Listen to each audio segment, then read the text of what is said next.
Greetings, Earthbound Travelers. Welcome to tonight's episode of Will of the Dice presents Scions of Oblivion. I'm Tyr the DM, world's okayest DM, and I will be your host for this cacophony of clusterfuckery and chaos.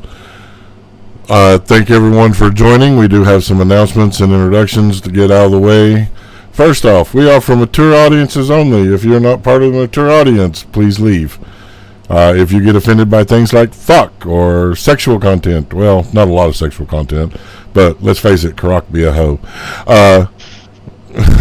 He gets him some loving. He take it on the love. Take it on the run. But yeah, secondly, we are in no way, shape, or form associated with any TTRPG developers, creators, publicists. We're just a group of friends who get together, get down with our geeky selves playing D&D and share it with you. Thank you for coming along with the ride. That's all I have to say. Locke? Hi, gamers. I'm Locke Clark, and I'm here to talk to you tonight about our partners in this endeavor, Level Up Dice, fine purveyors of luxury dice for all your sexy dice needs. And tonight, there's something back in the store. It's back. It went away for a minute. Now it's here. It's cool. It's a little Christmassy. If you're into Christmas things and you missed out on this, you should probably pick them up now. They do a different one of these every year. This is their tree set dice. Now what this is, it's a stack of anodized aluminum D20s. It's small, a medium, and a large. And when you stack them together with the sixes facing out, they form a Christmas tree. They've done this before with a snowman and a couple of other things. They do one every winter. You should go and check these out. If you missed out on getting them at Christmas time, you can go pick them up now. They found some in backstock, put them up in the new releases. They're really cool. While you're there, you can check out everything else they've got in the shop, including our ambassador dice and all the other cool dice that they have. Think about picking something up. You know someone who wants some dice. That person could be you, and that's okay. And to do that, you're going to go through our portal, because going through our portal makes us look good. You want us to look good for the company, right? So, you're going to go there. It is just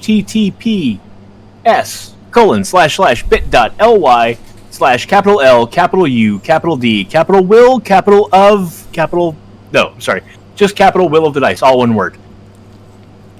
That's bit.ly/LUD, Will of the Dice, all one word. Go check those out. Also, we would like to thank our musicians who have provided music for tonight's show. The music heightens our experience. It heightens your experience. Makes all of our experiences better. Those musicians are Dwergar and Patrick Taylor, our very own Pants. Thanks, Pants! Thanks, Pants. Awesome. Thank you, Locke. And now to give our disclaimer for those of us that vape, Alice. Hi everyone. We at Will of the Dice do not condone the use of nicotine products such as vaping, cigarettes, or cigars. Nicotine is an addictive substance and is very harmful. If you are trying to quit, there are resources out there, and we strongly encourage you to do so. Yeah, just because we do it doesn't mean that we want you to do it. Vaping's not cool, smoking's not cool. All right, that's the announcements. Introductions.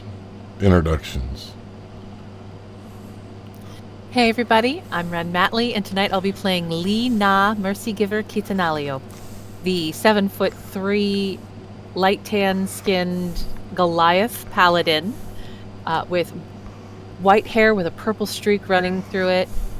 She is a paladin of Oriana, a Goliath goddess of mercy and balance. She's been sent here by her goddess to help protect Venfira, arriving too late and finding the party instead. We'll see how this goes. You can find me on Twitter at Ren_Matley. Hello everyone, it's me, Patrick, the voice of Tosh, the fallen prince of the Sword of Hope, now encased in a silver body, and realizing that he has another body, or did have another body. He's been reunited with his friends, although now his friends are halfway across the world, and also in another plane of existence, and one of them just got a body swap episode. So, yeah, he's ready to save the world and restore himself to his original form, and you can find me on Twitter at PeculiarPatrick. Hi everyone, I'm Alice, the voice of Dandy Santy Jubbing Gigglebox Pincushion Monfrey Shadowstalker, the formerly short, fluffy, strawberry blonde-headed and light caramel-colored skinned rogue that always dressed in dark thieves' clothes, rarely cheery now, mostly suspicious of anyone who she does not consider her found family. She just had a body swap, so let's figure out what she looks like. And you can find me on Twitter at Cap'n Cupcake. Hi gamers, I'm still Locke Clark, and tonight I will be playing Croc Shadowstalker. He is 6'11", slate blue skin, double lower tusks, shock of red hair in a top knot, and a red beard. He is the cleric of the party. He is dedicated to a goddess of the storm. He's got major dad energy, and one of his one of the people he thinks of like a daughter has been abducted to the Shadow Realm, and the other one died and has just come back, but is different now. And Croc is not happy, and is ready to go kick down the gates of Angramora if he has to set things back to what he sees as right. You can find me on the Book of Faces and the Twitter Patients at Locke Unruly. That's Locke with an H. And as I said at the beginning, I'm Tyr the DM, the world's okayest DM. You can find me on Twitter at Tyr_the_DM. As always, the safe word for this evening is porcelain. Is there any last request before we get this party started? Not the face. Hello, Mender.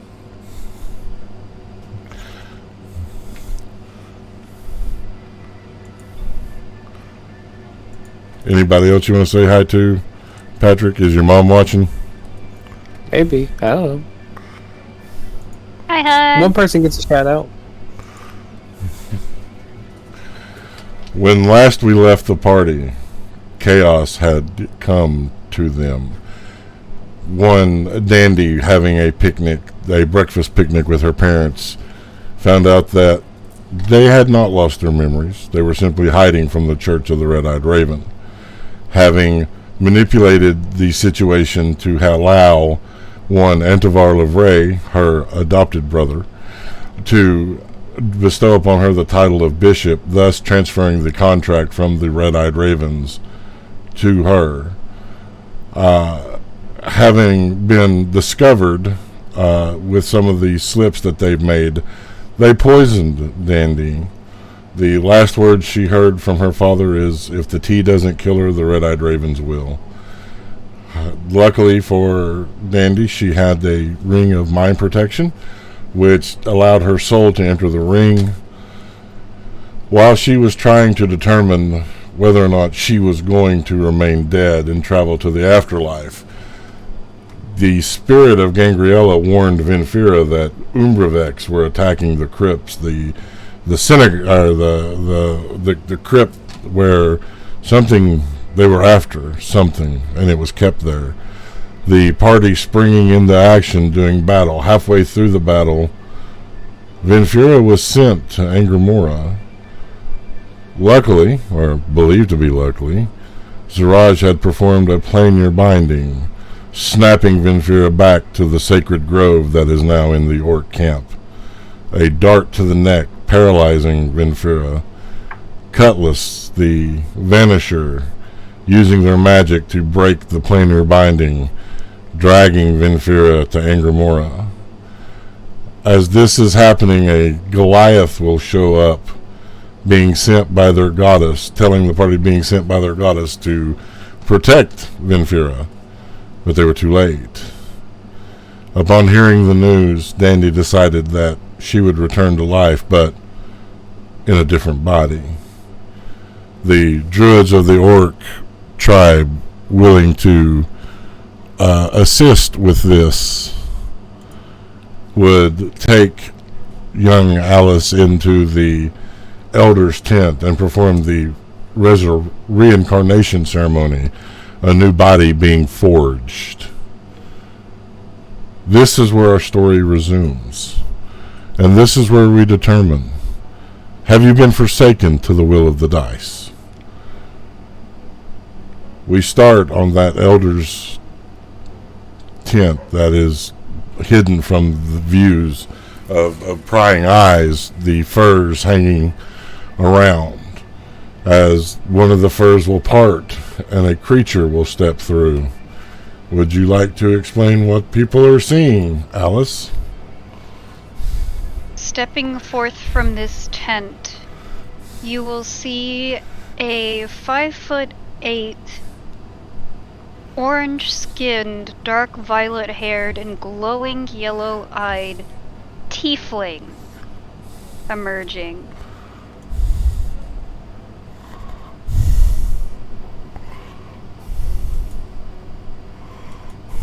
Her tail flicking back and forth, annoyed. Dandelion? Don't call me by that name. Fair yes. enough. I recognize this concept. What do you wish to be called now? Orange-skinned and tailed? Humanoid? She'll look down at her hands, pull her long hair in front to be able to see it. Nyx. Nyx Shadowstalker. I like it. Croc walks up and... Welcome, Nyx. And then wraps his arms around you and picks you up and spins you around. Okay. Okay. Put you down. Oh, and this is yours. I take off the ring and hand it back to you. I would still have the ring, right? Because you had to give it to Oh, that's right. I had to give it to the druids. Never mind. Yes.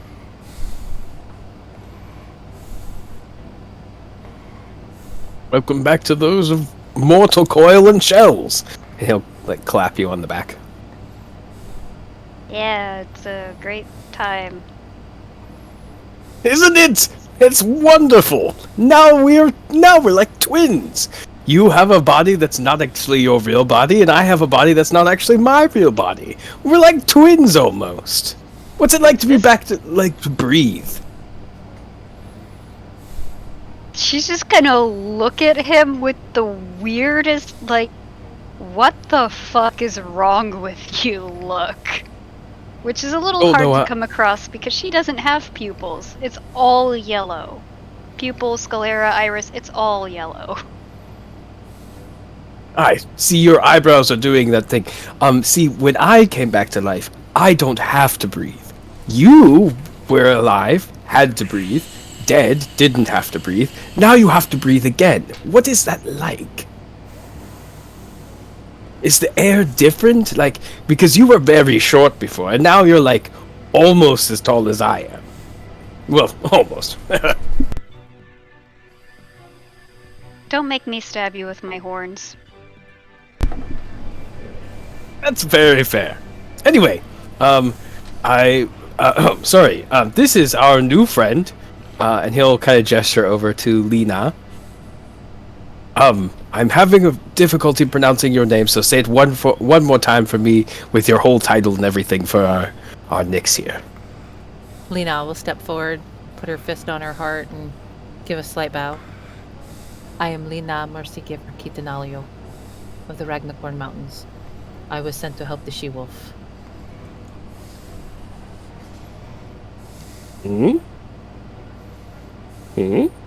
Hi. She'll lean in closer to Nyx. Is the short one always so strange? Pointing it. You'll at get Tosh. used to it. Yes, he does grow on you a bit. You'll see. Plus, aren't we all short to you? That is fair. Yeah, wait, Yeah, I was just about to say. how tall was Lena again? She's 7'3". Yeah, so she's got 4 inches on Croc. He was 6'11". I think I'm an inch shorter than you are, because I think I'm 6'10". Right. Oh, fuck. Hold on, I've just realized that we left it unprotected. I need to alert Zaraj. Hold on. I'm gonna cast Sending. I'm gonna use a 4th level slot to do it.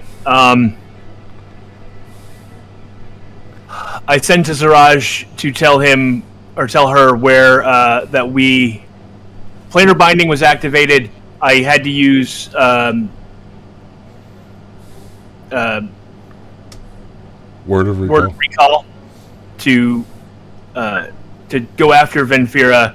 She's been taken. Other things have happened. The Umbervex were after something in the crypt. Find it, protect it. You will get a response of questioning and urgency, but agreeing to check the crypt. Yeah, John, I'm taking over. I'm running Zaraj now. See, this is my town. See, I don't know what they were after. Mom. This is just to the group after they heard me say all that out loud. I'm like, I don't know what they were after in that crypt, but if they sent Umbervexes, it's obviously important. Safeguard it. bless you. Zip tight. Don't die, Dandy. Don't die. Wait, Dandy did die. Don't die, Nix. Too soon. Too dude. soon. I know. Would someone care to fill me in as to what has happened? Oh, Yes. So we're trying to Tosh. awake some primordial. What? I'm very good at explaining things. Why don't Just we let anyone- Why don't we all sit down? Let's get some food and a drink. And then I will We- dramatically retell it all. We Yes. need a rest, and to recoup. And you can tell the story while we are sitting and eating. Because listening to you drone on with the entirety of the story is going to take a minute, and I'm starving. And I'm sure that Nix is hungry as well.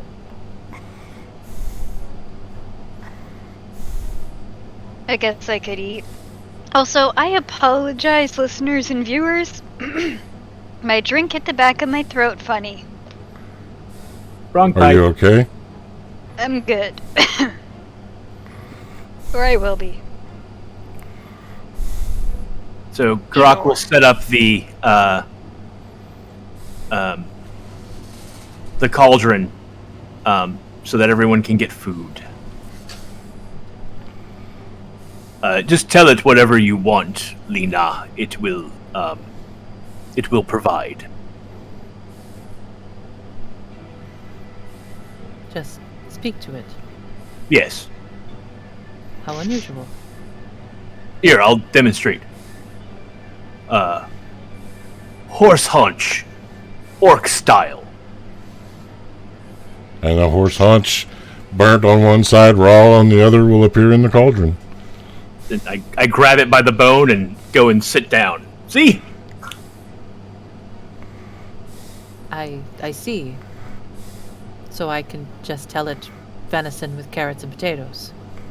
And it will appear. Very well. She'll go sit and eat watching the others. Oh, there I was, right? At the gates of a big city for the first time in my entire life. And I was looking around and seeing all of these people. And then suddenly, for some weird reason, it seemed like time just stood still. And then everyone was gone, and this guy was getting stabbed, and this priest guy came out of nowhere, and he was like, blah, blah, blah, and I was like, you're being very rude, and I wanted to sock him in the face. And then some guards attacked us, and then we escaped from those guards, and we went... Tosh, perhaps skip forward to something more current. Perhaps just everything since we left here last. Ah, yes. So, I was magically transported here back with the group after leaving in absence to be a bodyguard to the Minotaur King, and I was teleported when we defeated Gorgakush together, and unfortunately we buried this newest companion named Scrim. He was a cat. Cat person, but anyway. So then we went from here with Siraj, who is a big elephant person. Do you know what an elephant is? No. Okay, do you know what a Luxodon is? No. Okay, imagine like a big rock Dandy. with big flappy ears and a weird wiggly noodle for a nose. That Sandy will is an pull elephant. out her paper and quill and stuff and draw a Luxodon. Give me a performance check to see how well you draw the Luxodon. Lena's looking at you very confused as you've just described a rock with big ears and a long noodly Noodle. nose. Yeah, noodle nose. A noodle for a nose, yes. Ooh, that might actually be good. What is my performance? Dirty 20. Dirty 20, you draw a good rendition of Ziraj. So we transported through a tree over to Ziraj's homeland, which is like this mystical magical island that people don't even say exists, but I've been there, so that definitely exists. And so we were told by the Karok's goddess, she's very cool, that we would have to go there and wake the primordials, the four of them. They all end in ah sounds, but I don't remember their actual names. So we were going to go wake them, and then unfortunately, Nick's previous body met a unfortunate end because that's the way life is sometimes. And so then we got teleported here, and now you've met us, and now I'm telling the story, and now I'm back into a recursion loop. So there you are. Very well. Nix will someone pass care the to- picture. She'll stop and look at it. Look at Tosh. This looks nothing like a rock. It's It's- not colored. This is clearly some kind of animal. Or person with animal-like features. But definitely not a rock. They are kind I of didn't gray know like that a you were- rock. Thank you. That's what I was going for, Nix. Now, And clearly you're an expert on rocks, so I apologize for offending your sensibilities of rocks. I am not offended. It simply does not look like a rock. That's fair. To fill in some gaps for you, perhaps. Venfira, as a child, was encountered a great wolf in the woods. The wolf turned out to be Gangriella. Are you familiar with this entity? Tyr, how familiar is she with Gangriella and all that? That's She's happened not. then? Okay. No, I do not know of this. I see. Gangriella. The three moons. Yes. Yes. So, two that are visible, one that is not. Yes. The one that is not visible, it is shadowed because of betrayal. There were four sisters. The fourth was Gangriella. She was set to wed on the night of her wedding, or on the day of her wedding, during the ceremony, as they were about to approach the altar. One of her sisters, who had conspired with the groom, slew Gangriella. And their father punished the groom and the sister for their part in it. The sister, being the third moon, was relegated to shadow, to not be seen, except on certain very rare convergences. The groom was damned to the realm of Angramora to live with the shadows. Unfortunately, their father could not save his daughter Gangriella, who had been mortally wounded. And in an act of desperation, consigned her to the Shadow Realm as well, where she would rule as queen, and made her betraying husband-to-be, her consort, second in her to power for all eternity.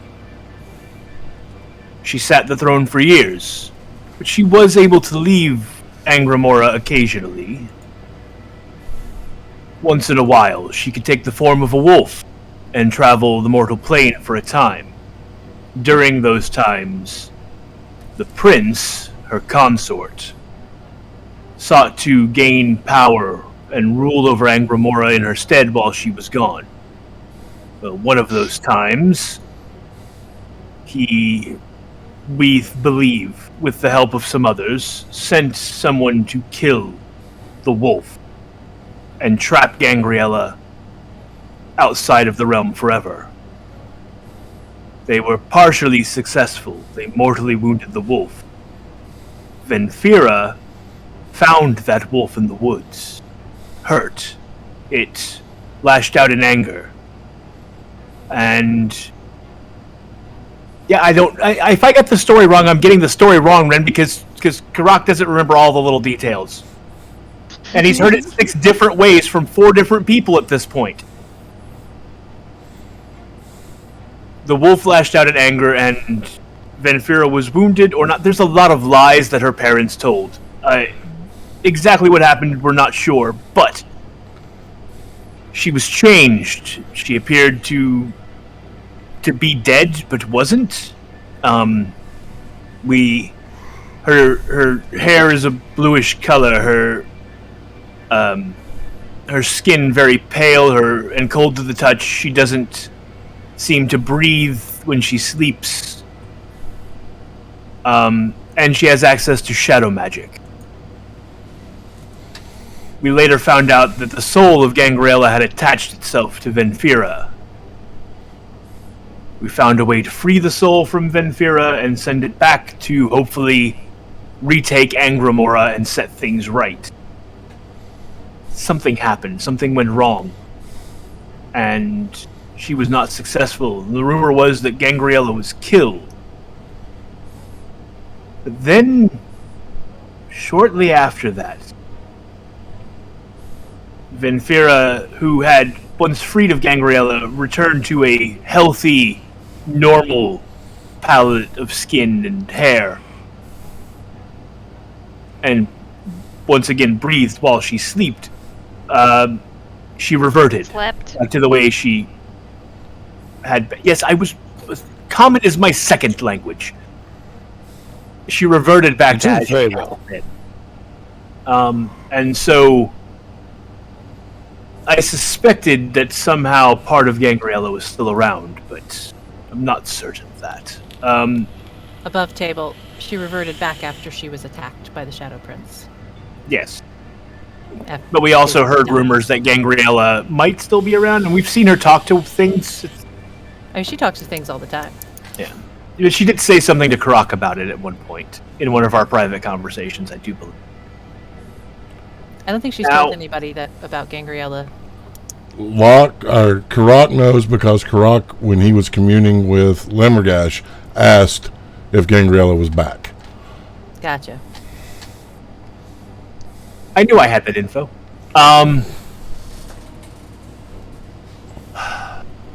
Damn it. There's more. Tell me about how the girl came to be taken. Wait. Wait. Look. Venfira made me make a promise to her. To not tell you all something. She told me in confidence. She's been taken to Angramora and we're going there after her. You all need to know. She can hate me for telling you, but I can't let you walk in there without all of the information.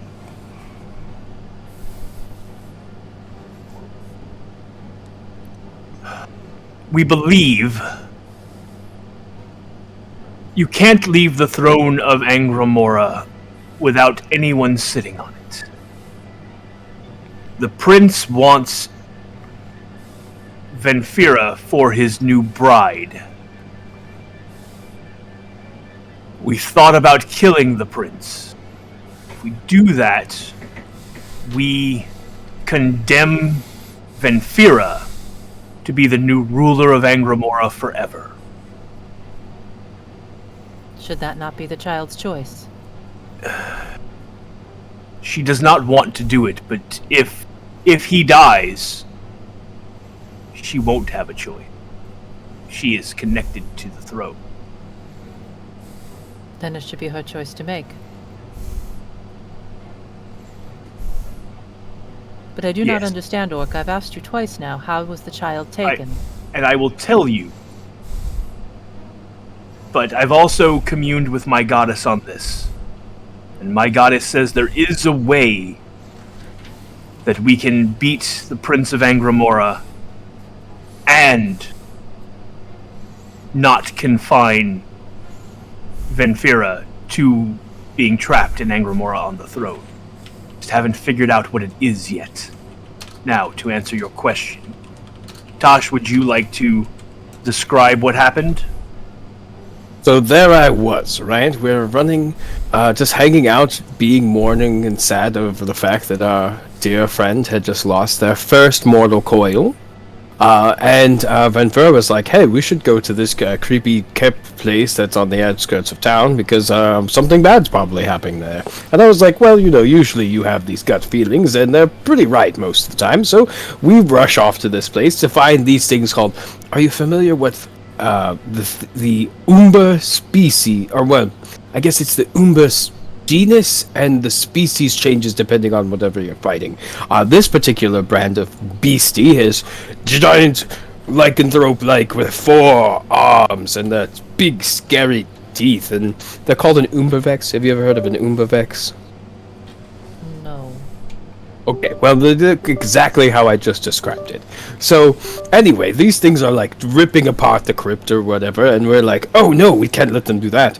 Unfortunately, I thought my ability to be calm and cool and collected in most situations, being able to run into the middle of this group of people would cause them to be into me and attack me. Unfortunately, that was not the case, and one of them immediately ran for Venfira, who grabbed a hold of her, I believe teleported, or tried to, and because we as a group decided to planarly bind her to this plane, she was teleported back to the sacred site of our dear departed Scrimp. That's whose grave you were standing next to. That hollowed area, and yes, she was here, and then I don't know what happened after that, because that's pretty much what happens. Well, that was the deal, was we planarly bound her that if she were to ever disappear from the plane, we could come back here, because we made Scrimp's grave a holy site, so we could come back to it. I believe Croc has the ability to... Croc did some magic things. I don't do magic, I do punchy. He does wiggly. I have a spell that allows me to name a place as my home, and anyone who is touching me when I activate the spell that will recall me home is brought with me. I see. Because we couldn't be sure where she would pop back up, or where we would be if the shadows tried to take her to Angramora again to be forced to wed the prince, as they had tried previously. We bound her planarly to the material plane in the spot where my word of recall sends us, so that if they tried to grab her, the planar binding would snap her there, and we could immediately get to her. I see. Unfortunately, we had to stop the Umbervexes from getting what was in the crypt, so we had to take a few moments to kill them before I could transport us back here, and by the time we got here, she was gone. And you're sure And you were it was here. not simply a trap to bring the girl to the crypts? Well, I'm no strategist. But that does sound like a strategy that people that usually play in the shadows would do. But again, I'm no strategist. I simply am pointed in a direction and I punchy. And quip occasionally. And the woman in the robes who made her go still and take her. I'm sorry? Yes, who, what? Can you describe this person? She will do her best to describe Cutlass.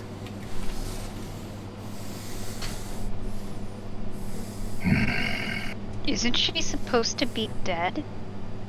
I Pretty removed sure her head she's myself. super dead. I know only Yes. what I saw. I simply wasn't quick enough. Took Dave. her from this place before I could swing. Fucking Dave. Wait, hang on. I do not know who fucking Dave is.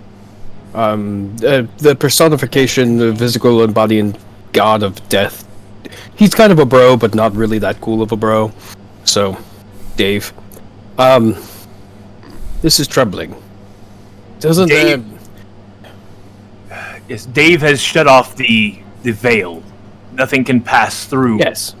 from the mortal plane to the afterlife right now because Dave is working with the Prince of Angramora and a prophecy wizard named Zakez. Dave controls the veil. He controls who passes between life and death. He could let her back in. Gods, I didn't think of that. It was very strange. It seemed the girl could not move. Cutlass is a vanisher. She is walking, talking anti-magic. She I can see. she can stop mages in their tracks. They were elite forces employed by the Iron Sage. Fuck. Still strange though. You took off her head. How could you come back if you have no head? Well, I mean, there's a lot of You had different a whole ways to body. bring people back. You could have Well, brought me back yes. from a fingernail. That's it. Oh wait, I need to talk to my goddess. I've heard strange stories of people being resurrected, brought back from just a small part. It's completely possible. I start pulling out my ritual components. I'm gonna commune. Okay. As you center yourself, becoming one with the divine energy that dances through you, you will feel that warmth of the goddess's arms, Langermesh, wrapping around you, that feeling of peace, that inner stillness that comes in the presence of the divine. You are allowed with commune. 1 second here. I'm having I technical believe it's difficulties. 3 questions. I'm having technical difficulties. 1 second.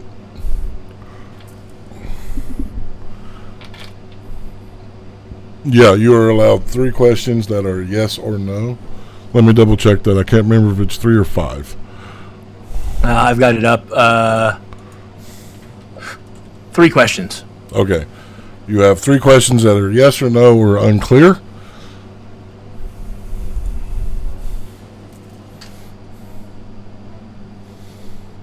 Do you want us to earmuff? No, you're fine for this. He's actually going to say things out loud this time. The ring. The ring of mind shielding can hold a soul. If that soul has died.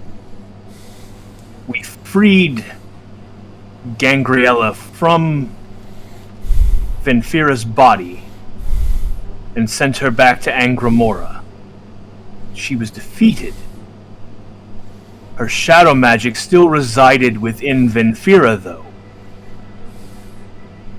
Which means part of her was still connected to Venfira. Was her soul shunted back to the ring? Yes.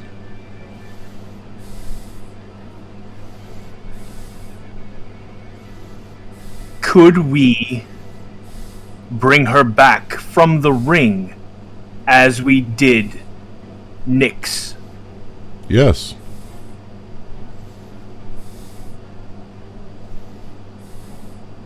Okay.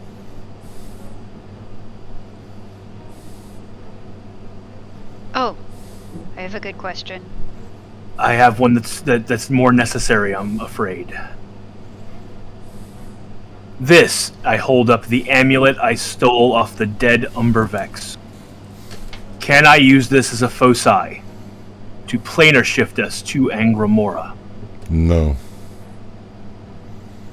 Fuck. Nix, I'm curious. So what was your question? I was gonna ask if the Prince of Angramora has a piece of Gangriel as a trophy. It is a good question, and I can ask it tomorrow. It's going to take us more time than I had thought, because if I can't just simply plane shift us to Angramora, then I'm going to have to find a planar focus in order to do it. And until then, we have time to research. Your commune ending, that presence slipping away. The voice of Lammergash whispering into your ear, how did they know where to find her? And vanishing.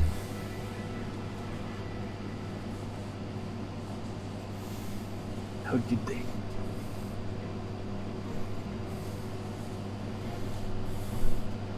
How did they track her?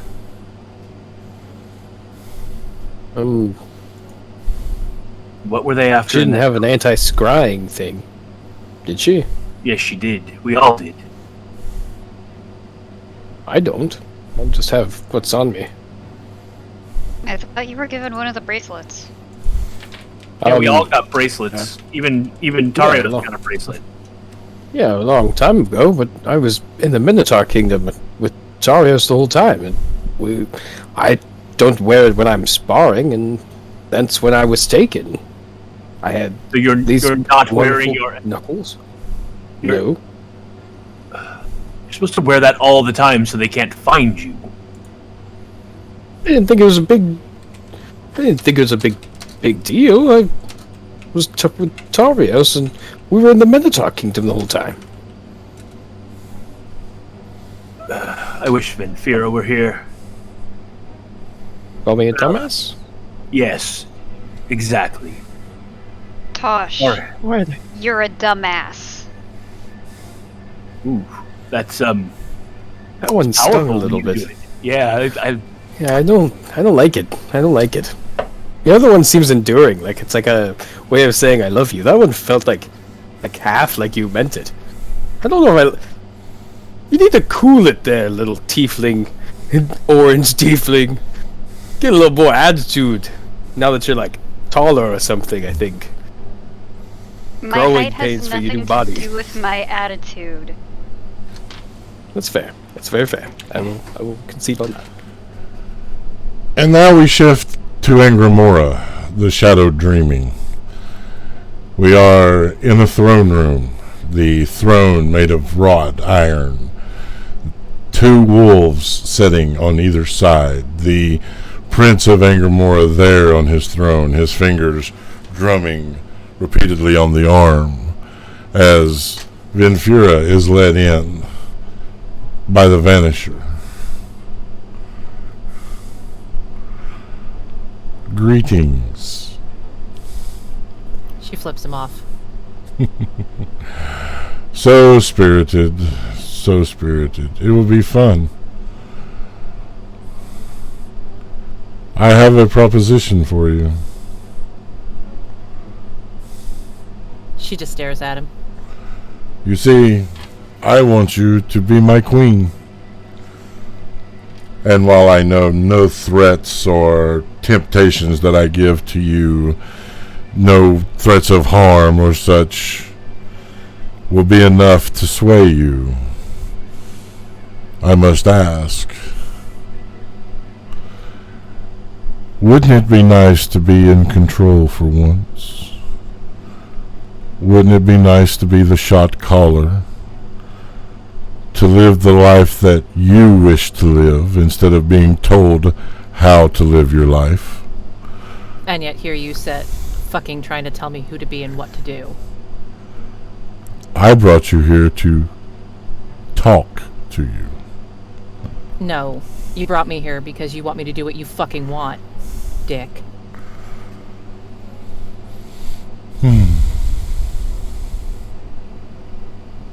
Poor child. Look, asshole, I know you could talk to me while I was on the material plane. You showed up and did it. So you didn't need to bring me here to talk to me. I brought you here to Fucking keep you bullshit. safe. You didn't bring me here to keep me safe, asshole. You believe what you want to believe. I believe that you are a piece of shit. And I believe you're a foolish child. Maybe. But at least I'm not trying to fucking force people to do shit they don't want to do. I'm not trying to force you to do anything. She's He gonna will and stand. gesture around. As she's gesturing, he will almost move faster than her senses can travel, his fingers wrapping around her throat, lifting her off the ground. If I wanted to use force, child, I would. He will drop her, turning his back to her, marching towards the throne. By the way, how are the babies? You call what you fucking pulled. Sending creatures after me. Sending this shithead after me. Not using force. No, this is merely introductions, proper like, to get you here, to talk, to open lines of communications. No. Introductions and just sitting down to talk is having someone over for fucking tea. This is fucking kidnapping. Then tea it shall be. I will see you in a few hours. Take her to her quarters. Case in fucking point once again. Fucking hypocrite. What babies? And the Vanisher will lead Vinfira to a familiar room, one that was saw in dream, in a prison, what seems like forever ago.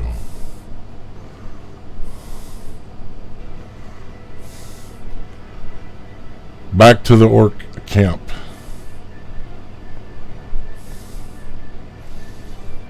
The story having been retold, the newest edition brought up to speed.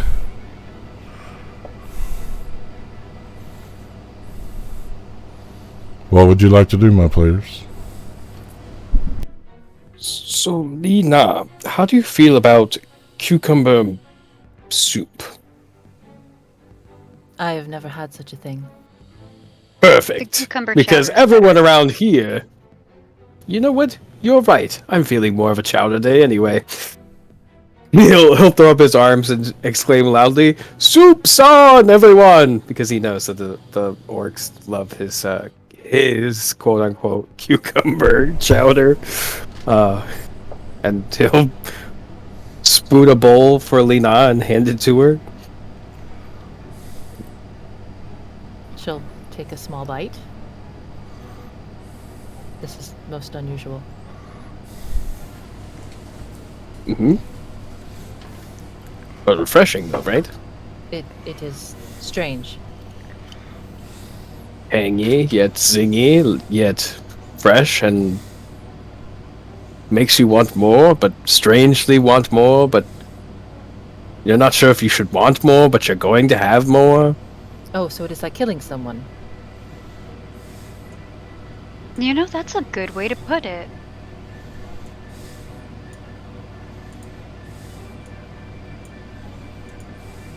Or, that's exactly what it's like.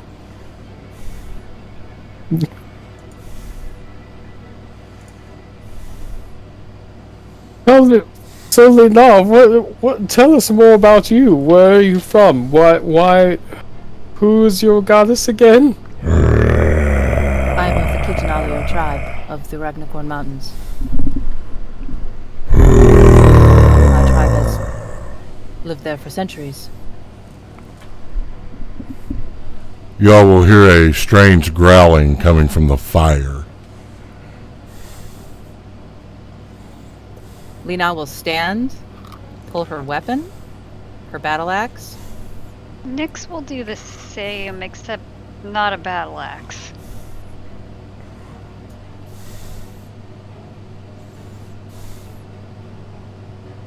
Muted. Is it a familiar growling? Panther-like, maybe? No. No. No.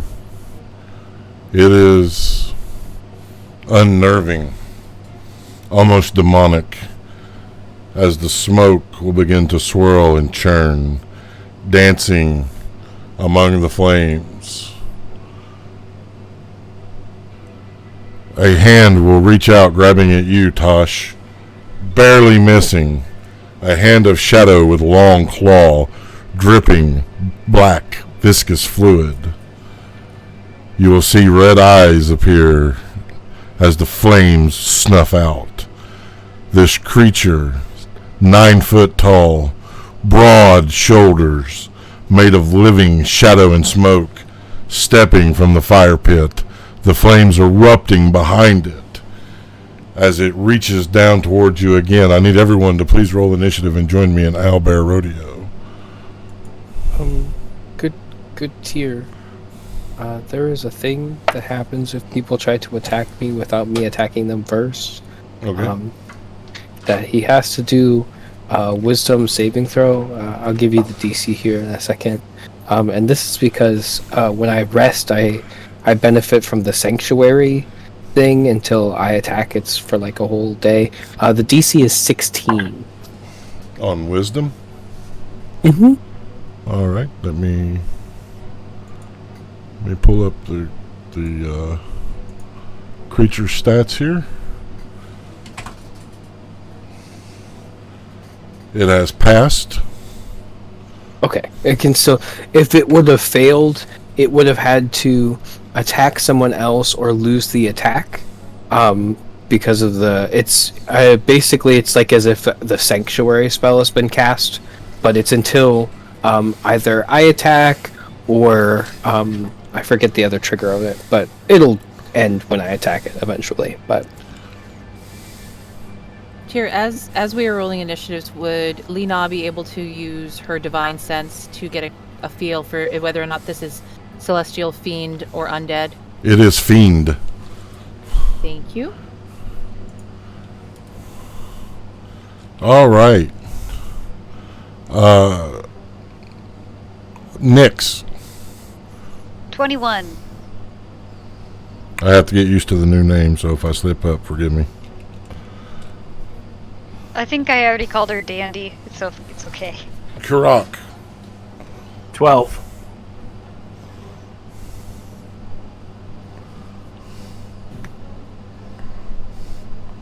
Tosh.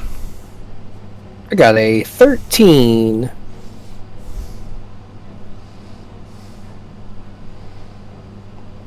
Lena.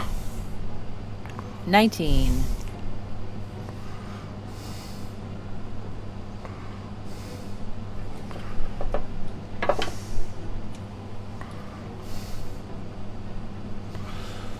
This creature assaulting your minds. You'll hear the words, Lilith has sent me to damn you. Well, one of you won't hear that, as you're wearing a ring of mind protection. As the creature charges forward, this time towards you, Croc.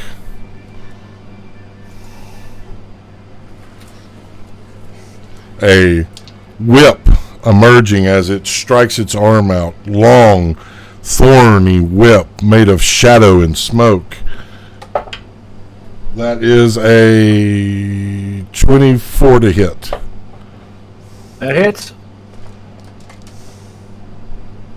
My dice tray is very disorganized because of me. I don't have animals to blame it on. So, I'm sorry for the delay. That is 15 points of slashing damage. It comes at you with claw. 22 to hit. That hits. That is 15 points of necrotic damage. And then it goes to bite. That will miss. That will then bring up Nyx. Okie dokie. We all know what time it is, kids. Nyx is going to come up to its opposite side that Croc is on. And she's going to give it a good old stab. What are you stabbing with? It is important for me to know. Her rapier. She does not have any magical weapons besides Back Eater. And that is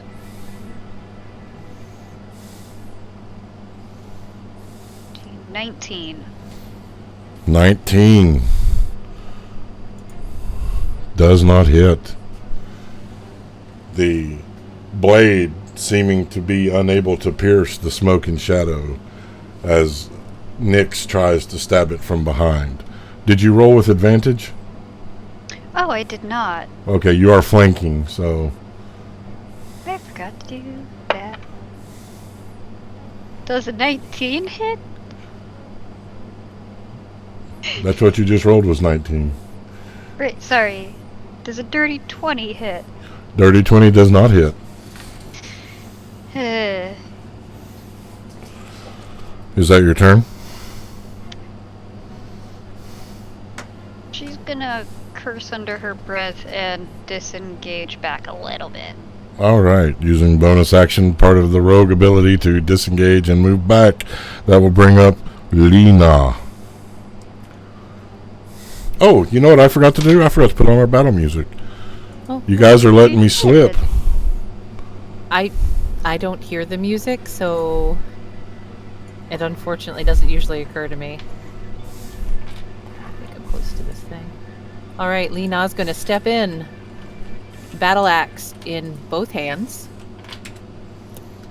It is magical if that makes a difference. It makes a huge difference.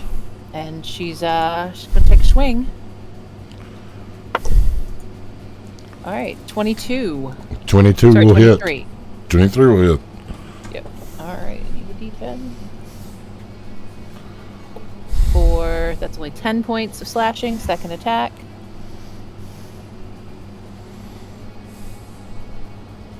Swear there was something. Nope, that would. I have to use my channel divinity for that. Okay. 21. 21 just hits. And that is 14 points of slashing damage. So the Goliath paladin charging forward, battle axe in both hands, slamming into this creature. You will feel a resistance as if hitting flesh and blood before it will give way through the smoke and shadow. Once, twice again, the creature growling roar at you. Is that your turn? You do not frighten me, foul thing. And yes, that's my turn. Alright, that will bring up Tosh. Alrighty. Josh is gonna be like, oh, well, hello there. And he is going to step up to the creature. Come on, little token. Stepping up to the creature. He is going to pull out and spin his quarterstaff, taking 2 attacks. The first attack. A 21. 21 just hits. Perfect. And this is magical bludgeoning damage. Ooh, that is 11 magical bludgeoning damage on the first attack. The second attack is a 25. 25 hits. And for 10 magical bludgeoning damage. And then I am going to spend a key point. And the wonderful magnificentness of this is I would like for the creature to make a con saving throw DC 16. Otherwise, if he fails, he is stunned. got a 19 on the save. Dang. I will then spend a key point to take the bonus action granted by my Patience of the Wind, and I am going to take the dodge action. Patient defense. Alrighty. That will bring up... And that is me. That will bring up Croc. Okay, that fucking hurt. And I didn't like it.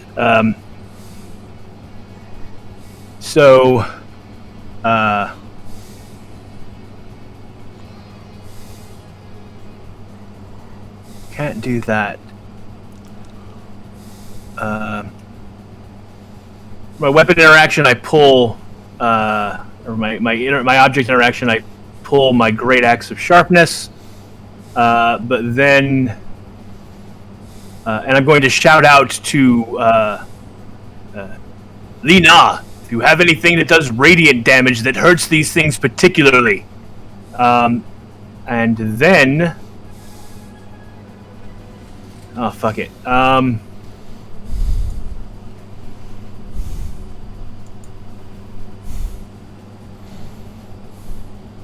Yeah, I'm gonna weather another. So I'm gonna cast a 7th level spell. I cast Summon Celestial. Okay. And I choose. I choose Defender, and I put it right next to me. I'll put it across from Lina so that, or I'll put it. There's got to be a. I'll take a 5-foot step, and I'll let the Defender step in there. That way, it is everyone's flanking. Everybody was flanking, fighting. And it goes. It shares my initiative, so that will end my turn. Or that will end my round of actions, and then the Celestial will go, and it is going to multi-attack. It makes a number of attack equal to half the spell's level rounded down. I cast it at 7th level, so that means it gets 3 attacks with its Radiant Mace.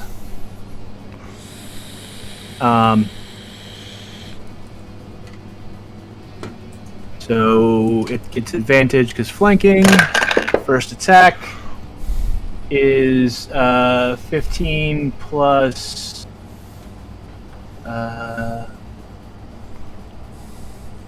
uses my spell attack modifier, which is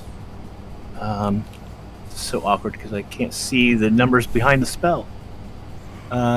Which is plus 11, so 26 to hit. 26 will hit. And it does 1d10 plus 10. So that is 19 points of radiant damage on the first hit. Second attack is 27 to hit. 27 hits.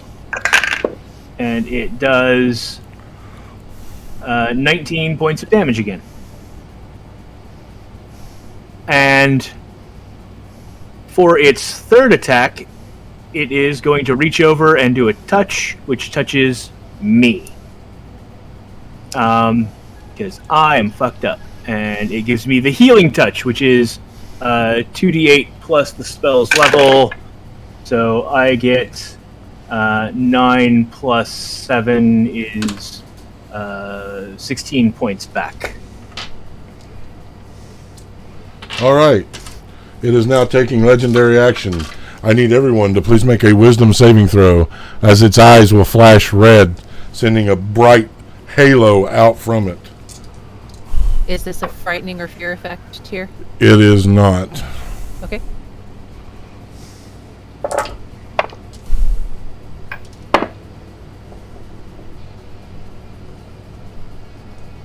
Which stat did you say? Wisdom. Wisdom. Okay. Nyx. 17?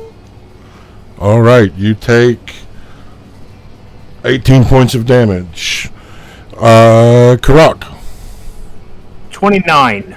18 points of damage. Tosh. 14. You take 18 points of damage and suffer 3 levels of exhaustion.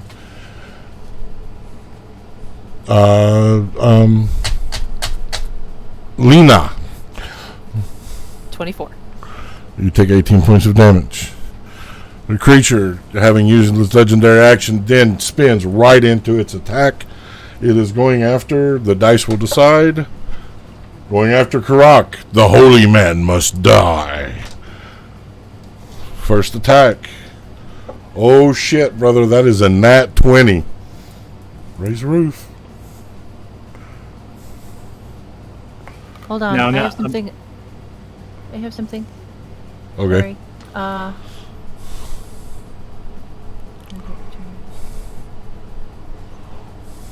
When a creature I can see hits a target other than me within 5 feet, is he within 5 feet of me? Yes. Yeah. Yeah. Yeah. Is I Croc think so. within 5 feet of me? Oh, We're Karak. directly across from the creature from each other. So how big is the creature? Is the Yeah. question. You're 5 feet. I measured. You'll call it 5 feet? Yeah. Alright, I can use my reaction to reduce the damage to him by 1d10 plus 5. All right. Go ahead and roll that while I roll the damage. That's going to be reduced by 10 points. All right. Good job. That will be... But I just realized my hit points on this character sheet are wrong. It says I have 23 hit points, and I know that's not correct. So that will make it 14 points of damage, Karak. Give me just a second. Let me fix your hit points right quick.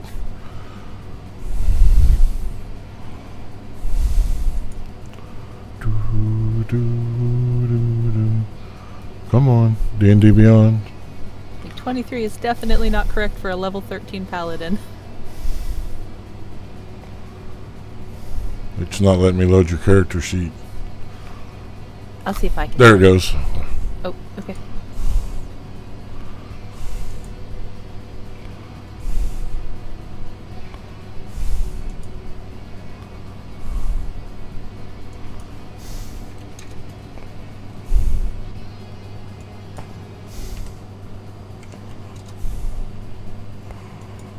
Sorry, everybody. I checked everything else on my sheet before this and didn't think to check my hit points. There you go. You'll have to still in reload it. shock. I'm still in shock from taking 3 levels of exhaustion. It's fine. Oh, that reminds me. I need to see if that recharges. It does not. Damn. All right. It attacked with its whip. Now it's attacking with its claw. Hey, Tyr, Yes. can I ask a rules question about the monster? Sure. Did you not say that you had altered that attack to only be a D2 instead of a D3 after DQSR? The exhaustion attack? I changed it back. Okay, that's fine. That's totally your prerogative. I just wanted to check on that. What I did was I lowered the amount of damage it can do, Okay. and that I raised the recharge to 6. It was 5 or a 6. So now you have to recharge on a 6. It did not recharge, and so it will not get that the rest of the fight. That is a 24 to hit with the claw. On who? Karak. 20. Yeah, that hits. That is 8. 16 points of necrotic damage. And it whiffs on the bite again. God damn it. Alright. So that will then bring up Nyx. Alright.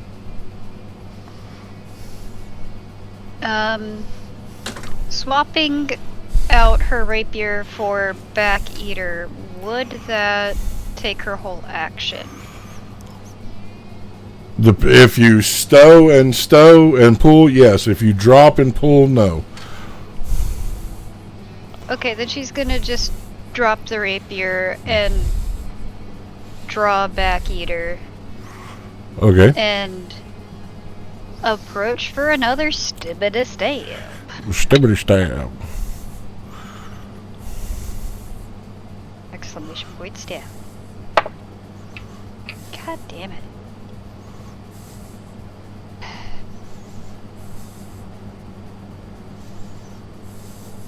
$18. 18 misses. The creature, almost sensing you coming, turned, smacking away your blow. Wait, did you roll with advantage? Oh, God damn it. I keep forgetting to do that. This is the last time I'm reminding y'all.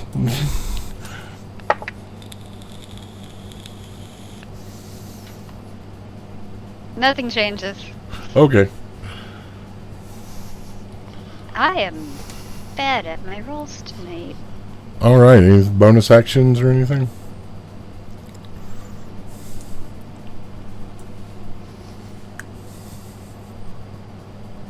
Only bonus action she's going to take is yelling at the creature, "We're not even trying to kill her!"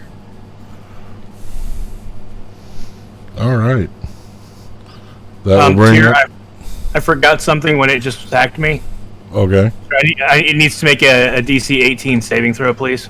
On Wrath of the Storm.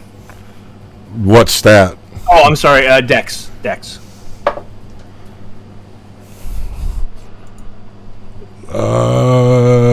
is only a +2 on dex, so it will fail. It takes, when it hit me, it took 13 points of thunder damage. I'm sorry, lightning damage. Alrighty. Every little bit helps, right? That's right. Alright, Lena. Alright, starting with my bonus action, Lena is going to shout in Giant, casting Sanctuary on Croc, since he seems to be this creature's target. So, until the spell ends, it lasts for 1 full minute. The creature needs to pass a wisdom saving throw before it can attack Croc. On a failed save, it has to choose a new target or lose the attack. Nice. This will not protect the warded creature from area of effect spells, though. But it cannot cast or attack directly at Croc without passing a DC 16 wisdom save. Okay. Alright, and then she is going to swing with her axe. Rolling with advantage because we're flanked. Taking the 16 is higher than 2, so 27. Alright, 27 hits. Yep. That's brain. 9 points of slashing damage. And 27 again. And 12 points of slashing damage. And that is my turn. Alright. That will bring up Tosh. Ash is going to spin, pose for a second, taking a breath in, and using my action, spending 2 key points to get D8 plus 5. So I'm removing my key points. D8 plus 5 health back. I'm using Quickened Healing. Okay. Give me 1 second to roll that. D8 plus 5. Come on, 8. Cool. I get 6 points of health back. And since I spent a 1 or more key points this turn, I am going to spend. As a bonus action, I'm going to use Key Fueled Attack. So he's going to spin it, breathe in, try to strike. I have disadvantage on my things because of my level of exhaustion. But you are flanked, so it'll be a straight roll. So straight roll. Oh, heck yeah. 27. 27 hits. Cool. And that will be for 6 magical bludgeoning. And then I'm going to spend another key point since he hit with the weapon to do stunning strike, and that will be DC 16. I believe it's a con. Let me double check. Yes, DC 16 con saving throw. Otherwise, he is stunned. Oh. What does it look like when you stun him? He just strikes it right in between its legs. Because comedy. He'll do the cool spin, he'll take a moment to breathe, and then he will drop it from behind him and bring it up and right in between his legs.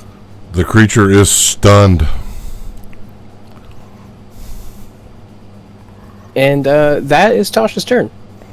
All right. That'll bring up Croc. All right. Well, I know that I can't attack the creature because of the Sanctuary spell, because that's on my spell list too. So otherwise I break the spell. Doesn't mean I don't have things that I can do. Yeah, sorry, I should have read that part out loud too. That's okay. I know that. It's fine.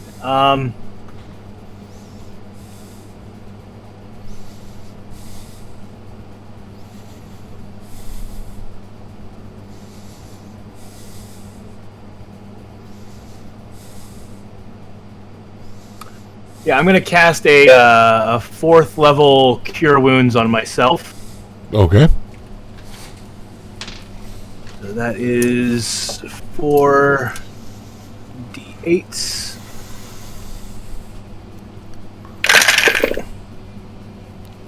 That is 19 and plus 5. 19 plus 5, 24 points back. Nice. Yeah, that's double what I just had plus 20. So, yay. Oh, god damn it.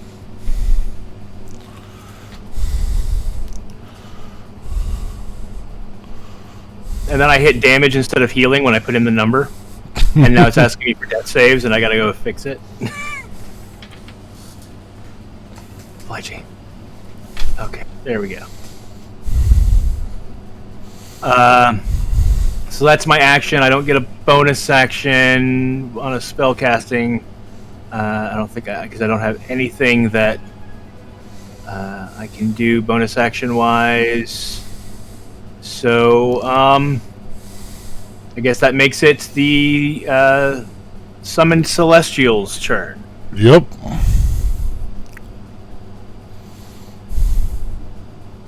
The Celestial will attack. And it gets attacked with advantage as the creature is stunned. Yes. Well, I mean, it was flanking anyway, but yes.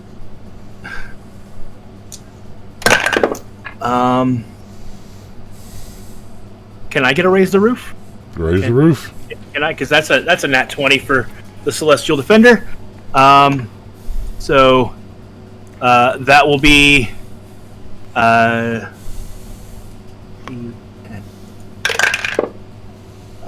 so that will be 17 plus 10, 27 points of radiant from the first attack. Second attack is 11 plus 11, 22. 22 hits. And that is not as good. 13 points of radiant damage.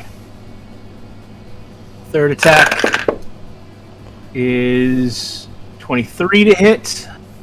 That hits. And that is 20 points of radiant damage.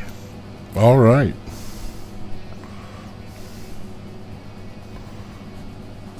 The creature is stunned, so it can't go, so I'll bring up Nyx. Okie dokie. Something better than a 10. Ooh, that's much better than a 10. 27 with 27. Badger. 27 will hit. Make sure you apply your sneak attack damage as well. Yep. 2, 4, 5. And D4.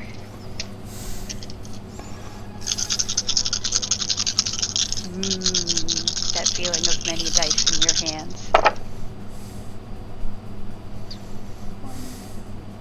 7,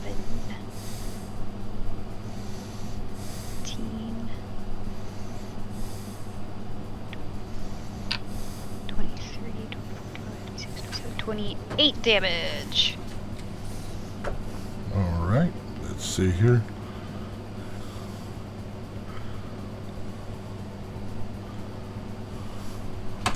All right. Is that your turn? Yeah. All right. That will bring up Lena. All right. I finally found the thing I was looking for on my character sheet. So first I'm going to go after this creature with my axe, and if I hit, I'm going to use my Divine Smite. Okay. All right. So that is 28. 28 hits. 28 definitely hits.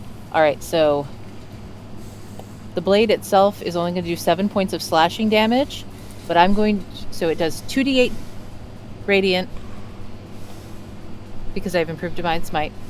It's undead, so it takes an extra d8, and I'm going to use a 4th level spell slot to do it, so it takes an additional 3d8, so that'll be 6d8 altogether. Sorry. Alrighty. And it's radiant damage. And that is 12, 18, 20, 29 points of radiant damage. How do you want to do it? Oh, she wants to split this thing in fucking half. And because it's radiant damage from her axe, I want it to happen as the axe is glowing, so it's like the light shining out from the wounds. The fine energy that dances from Lena to her weapon as she comes down overhead, splitting open the creature as light will consume it from within, bursting out in different points of rays, the creature screaming in agony before it consumed completely by the light, falling to ash and smoke, the world stilling for a moment.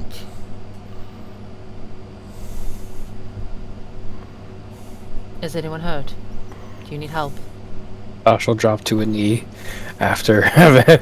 Oh, yes, I definitely could use some wonderful... I don't know if you are familiar with metal bodies and how they are repaired, but that would be really great. I am so extremely tired.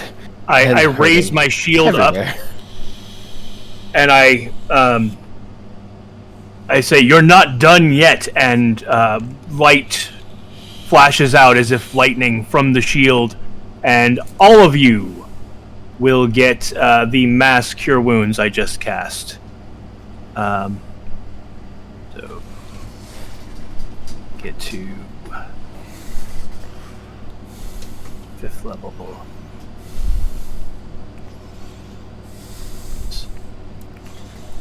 3d8.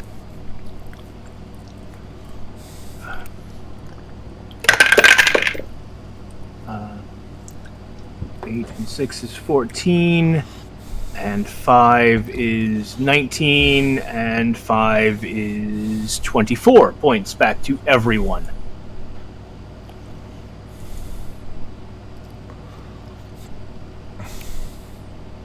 Oh, that was Metal quite Man, nice. it was Tosh, was it not? Yes, unless you know me by possibly my other name, which is Akatosh, or there seems to be rumors of an old name of somebody named Pants as well. I see. Do you require additional help? Yes, I am very tired and I hurt all over. She will lay hands on you, and she's going to use 20 points from her healing pool of lay on hands. How does that feel? I feel better. Definitely better. Not quite up to half, but definitely better. I see. She will lay hands on again and give him another 30 points. And yeah, we just put this into the old computing machine, and there we go for that. Oh, whew. Okay, definitely feeling at least maybe halfway there, and that's okay, because I feel like I need one of the longest naps of my entire life. Maybe a whole day of me just sitting in a corner, pretending to exist but not really existing. I'll hear all your conversations and see everything you're doing, but I really just need to just not do anything for probably about 18 hours. That would be really great, actually.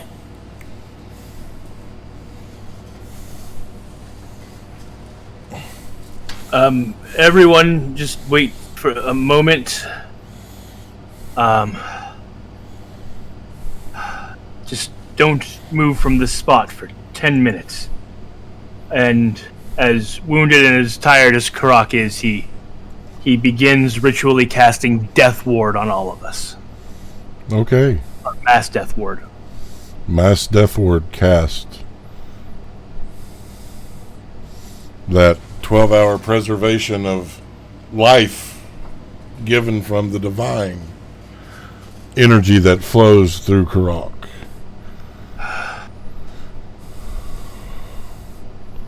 I need Croc, or whoever, or all of you, to make a perception check.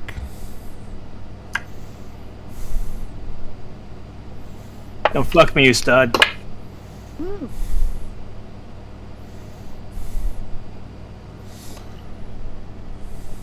Nix, 31. Croc, 19. Tosh, And Lena. 15.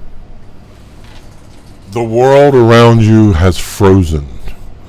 You see the orcs in various state of activity, some recoiling in fear from the fire, others reaching for weapons. They are all frozen, as if time has stopped.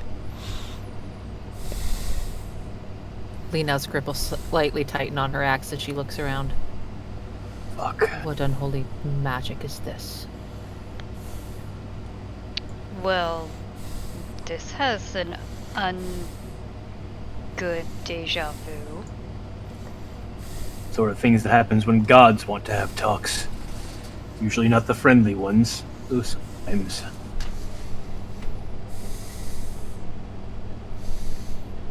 You guys look tired. Lena will turn toward wherever the voice is coming from. You'll see a man dressed in black and purple, well manicured. Those that have met him know him to be Dave, the god of death. Those that don't, well, they do not know. You guys did good. We might be tired, but we still some fight left in us if you've come here to spar. If I wanted to spar, I'd kill you where you stand, orc.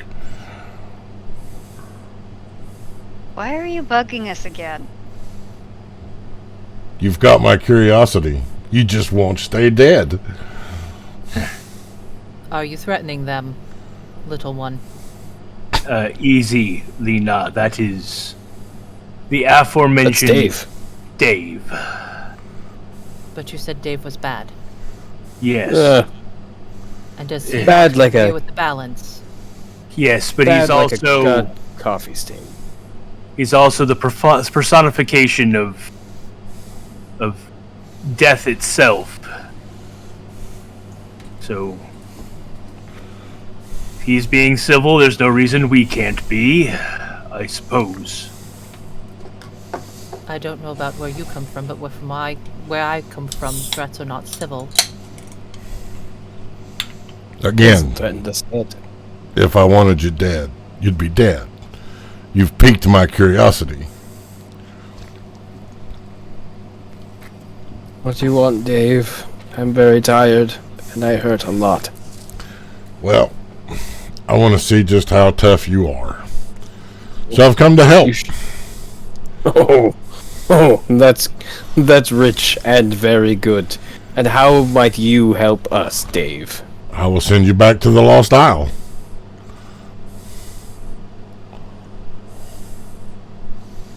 Can I insight check that? Go ahead. I'd like in on that action too. Lena is very suspicious of him because of the way he started off. 19? Say 18. He seems to be telling the truth. Why does it always make me nervous when you say seems? Dave, level with me here. Your interest in us, is it morbidly curious, or are you feeling like you might be starting to get a bad end of the deal between you and some other man? I see what you did there, Tosh, and I appreciate it. It is curiosity. You guys are tough. You're strong. You've defeated things that others would have just fallen away from. I want to see how far you can go. I want to see if you're champions, if you can make it to the finish. Dave, I don't wish to be that guy, but I'm slightly offended that you don't already think that somebody who has beaten you in death... tongue, tongue, tongue. You don't recognize the shell, or do you not recognize the spirit inside of it? We've met before. I have memories there. They're fuzzy, but I remember you. And all I can say is this. If you're that curious with us, then I think you probably should reevaluate your dealings with certain people. Because at the end of the day, you may think you're winning by making people come back and making people be dead or staying dead or whatever.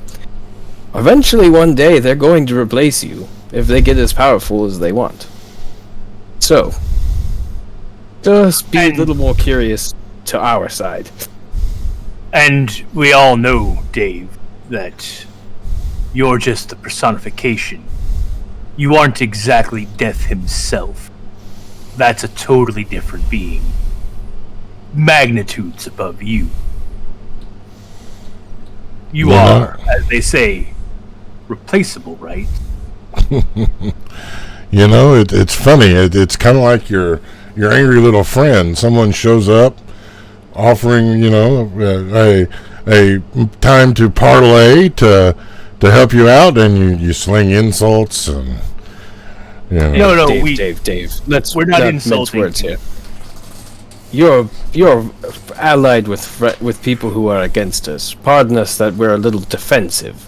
Pardon us for being a little more shrewd than we probably were had we, shown up at a casual moment, such as we were in the bathtub or putting on our socks and shoes.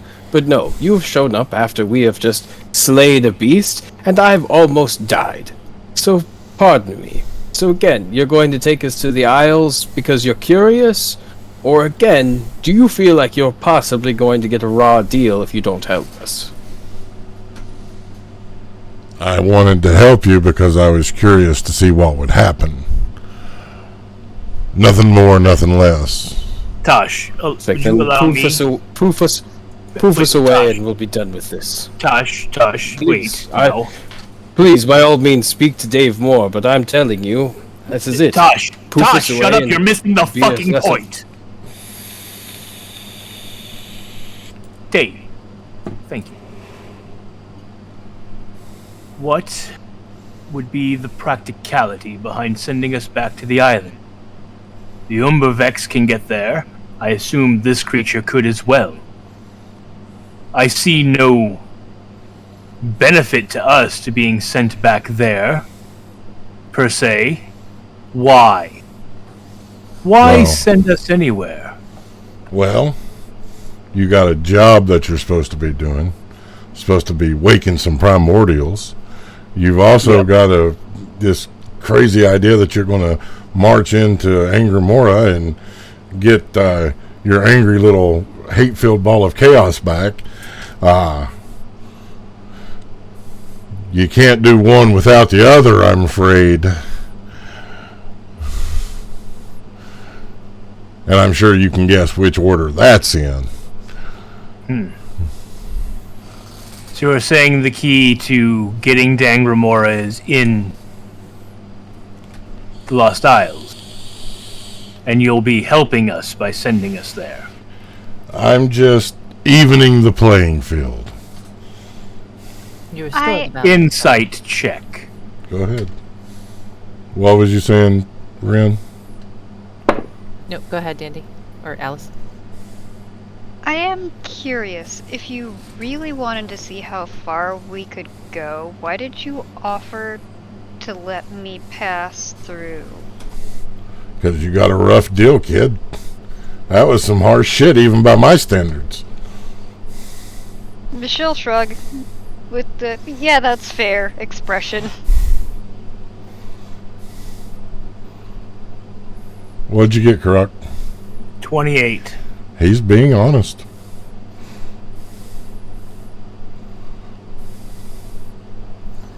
I look to the others.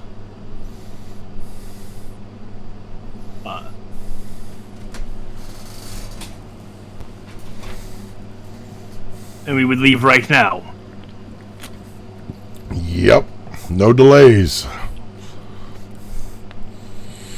Look, let me give you a showing of good, of a gesture of friendship.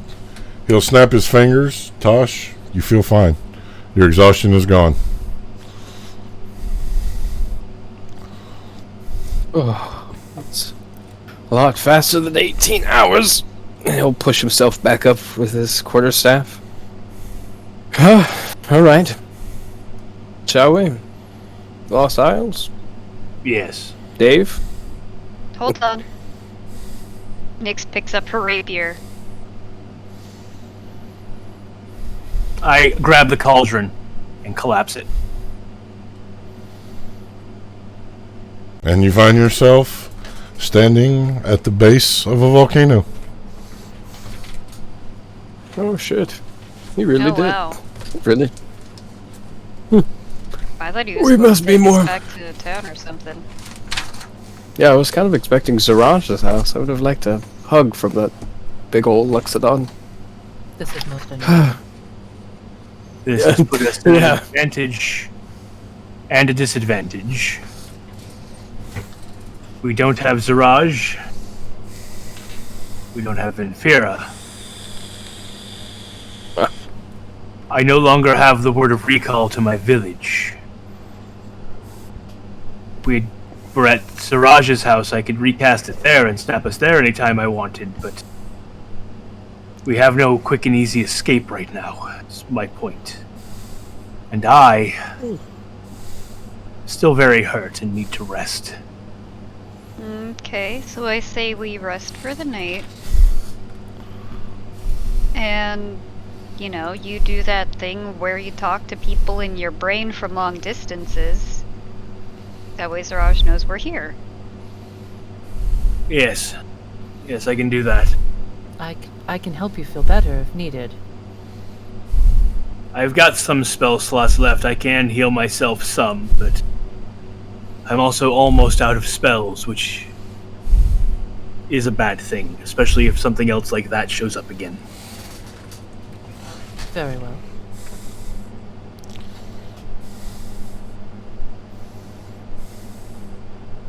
So yeah, I will send Oh. a message to Ziraj real quick that says,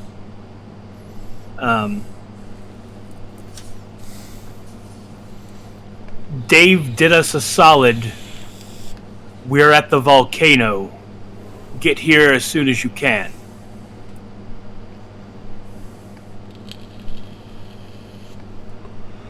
Message acknowledged. Let's find a place to camp, shall we? Oh, why not here? Looking around, does this look like a safe place to camp? Give me a survival check.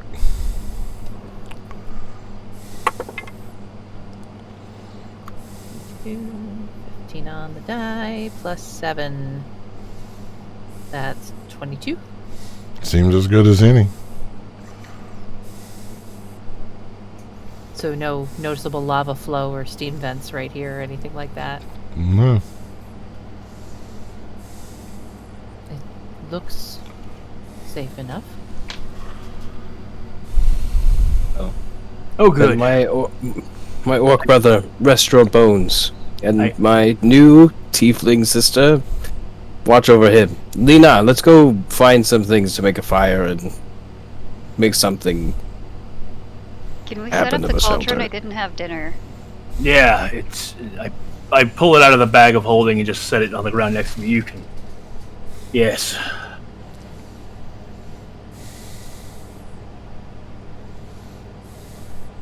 Here, when we set up the cauldron, it magically makes a fire, right? Yes. Cool. She will stow her axe. Look at Tosh. As you wish, I can aid you. Alright, let's go. Nyx will set up the cauldron and probably with help from Croc get a couple of tents out of the bag and set them up. Right. Tens. That'd be smart.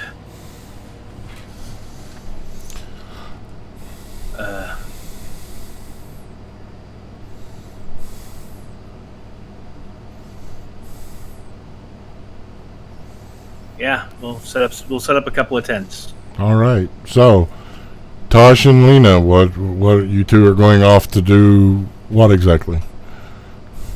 He was going off to go collect sticks, but it's really just a guise to like try and find out more about Lena because she's new and he has no idea who she is. So he's probably just gonna pester with like he's gonna pick up sticks and be like, "Oh, that's interesting," and then like also dropping some of the sticks that he's picking up. But he's asked like questions like, "Oh, so the Ragnacorn Mountains, that's cool. All of your tribe looks like you, or like." Every Don't get out Goliath much. looks like themselves. Well, That's Tosh fair. would have an advantage being from the Ragnakarn Mountains. That's where the wizard's keep was. But he never left the keep. That is true, but he would have heard of Goliath. That's fair. He probably wouldn't have recognized her as a Goliath, and then she'd be like, "Oh, Goliath. Oh, that's cool. I used to live up in those mountains. In like a big tower, stone structure with stairs and books and a wizard. It was a lot of time there." But anyway, so what made you become a paladin? How did you become a paladin? What's it like being a god warrior? It is a long story, but in the end it comes down to I was called upon by Oriana.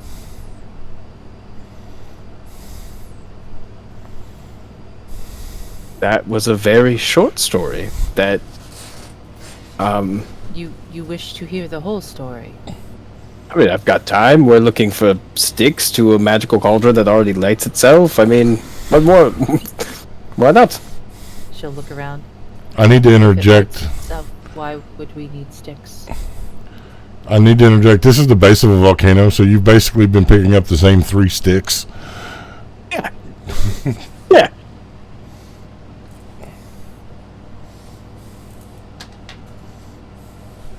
I am Uh, no yeah. one significant within my tribe. I was out as part of a hunting party. I caught a young man of an opposing tribe hunting on our lands. As you do, I defended our lands against him, but he tripped and he fell. I looked at him and I could see that he was barely more than a scared child and he was hungry. I gave him rations and sent him home. When my hunting party returned to the village a week later, I learned that he had been the chieftain's son. Our tribes have been at odds for ages, but apparently my small act of mercy was looked upon as something significant, I suppose. By the time we good got way or home, bad way? Peace talks had begun for the first time in generations. It was very strange for me the way my people treated me after that. I can imagine. But Yeah. I found myself called upon by Oriana, and that has been my life since. And you were shown a vision of Venpura and were making your way to the Tuskfire, or did you get teleported, or... I was sitting in meditation one evening, and Oriana spoke to me. She spoke of the she-wolf, said that she must be protected to preserve the balance. And she guided me to where I found you. Well, no one can say that gods and goddesses aren't that useful. Well, it's cool to have you part of the team, as it were. Yeah, that's cool. Let's, I guess we could head back now. I just, as hope if you need anything, just like, I guess that me or Croc know. Croc probably has more things. I only have my stick and my knuckles and what I'm wearing, which is weird because I usually don't like clothes, but this is kind of nice fitting. Like a weird part of me is really enjoying this look. You would walk around without clothing. Oh yeah, clothes don't make any sense to me. There's no point in wearing them. Very well, I suppose. Yeah, it's Tell me. really... When the girl was taken, why did you and the orc wait to go after her? Oh gosh, man, that is, I will be real with you. Being in the heat of battle, I was really focused on trying to make sure this Ubervex didn't try and murder me. So that was honestly why it took me so long, personally, because I was still fighting with an Ubervex. And why it took Croc so long to get a hold of me before we were there, I can't say. He was doing other things at the same time, probably defending the crypt from whatever thing they were looking for. But you did bring up a good point. I do remember you saying something that could have been a trap to lure her there, or something, and I'll be real with you. That's... A lot of the time it feels like we've been running away from somebody that's trying to kidnap her for a destiny that she might have to have. And I've talked to her a little bit about how destiny can sometimes be something we may not want to do, but we may need to do. And that destiny is not always permanent.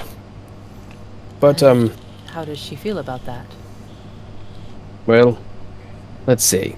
I am approximately 500 years old, and she is like 16. And for, I don't know if you've read many teen literature. Again, you're the Ragnarkorn Mountains, so there's probably not a lot of books there. But in my experience of books, teens tend to be a little headstrong about a lot of things, and that's not a bad thing, because headstrong can lead to persevering, which can lead to determination and develop into some good, like, actual life things. But sometimes it gets you into spots where maybe just being a little nicer and not flipping off the waiter is the better thing to do, if that makes any sense. Why would you flip someone who waits on you? That's honestly a very good question, and as soon as you see Venfura, I want you to ask her that exact question. Very well. Be warned, though, she might call you a dumbass, or me by proxy. I've heard you say this. Mm-hmm. I wonder, other people's backside's more intelligent than yours. Look, I'm gonna be 100% real. I don't even think my butt is as smart as a regular butt. And I have a metal one. Which is intriguing to me. I've not seen a man of metal before.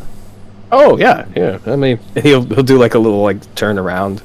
Yes. You see, I actually So apparently, the soul inside of this metal casing, me, I think, is the hero and prince of a very old ancient city that is gone now. Um, and he was preserved inside of this casing, and I didn't know about this until very recently. Um, yes, I awoke in the tower in the Ragnakor Mountains of Samson. The gosh, he has so many titles. I could just remember him as Samson at this point. And he gave me the name Pants because I mean, I'm really good at covering people's butts, I guess. That is a most unusual name. And yet it I- seems fitting. Thank you. That's I used to be more shieldy, swordy, but now I'm more punchy. Which is kind of fun actually. I think it's possibly old memories mixed with I guess, well, I can't really say muscle memory because metal, but I guess phantom muscle memory, if that's even ghost muscle memory, whatever that might be. I don't know. It's been cool though. I was starting to tap into it, I think, when I was working with Tarios. Hope he's getting along all right. Back at the Still a camp. little confused. Back at the camp. What is Croc and Nyx doing? Well, if we've got the tents and the cauldron set up, Nyx is going to get some sort of spicy, hearty stew from the cauldron. Alrighty. Oh, that sounds delightful. Could you get me a bowl, please? Sure. Thank you. Well, you seem to be quickly adjusting. Yeah, can't say I'm exactly fond of the tail. I imagine I would feel weird without tusks, were I to wake up in a different body that didn't have them, so... The new I can- vantage point is strange to constantly be at now. That I understand much more closely. When young orcs get their growth spurt, they go from very small to very large quite quickly. I was at the school in Iron Sage, Helmson. I was the only orc there. I was kind of the runt of class. I got picked on a lot. And then, practically overnight, I was towering over everyone else in the class. And outweighed them all by twice easily.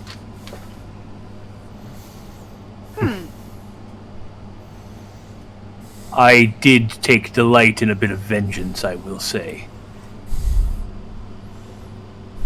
A couple of I broken honestly can't say I collarbones. blame you. Yes. And we will help you with that. As soon as we get everyone safe. So, I have to interrupt. I'm sorry. One, we need to take a break. But before we take the break, the chat would like to know, Alice, if Nyx likes bacon. I don't know. It's a new tongue. She'll have to try it. Taste All buds right. have changed because it's a new tongue. Maybe So in the many morning comments. she'll try it. All right, so we're going to go ahead and take our break. We'll be back in 10-ish minutes. Thanks for hanging out, and we'll be right back.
Greetings. Welcome back. Thank you so much for hanging out while we took our break.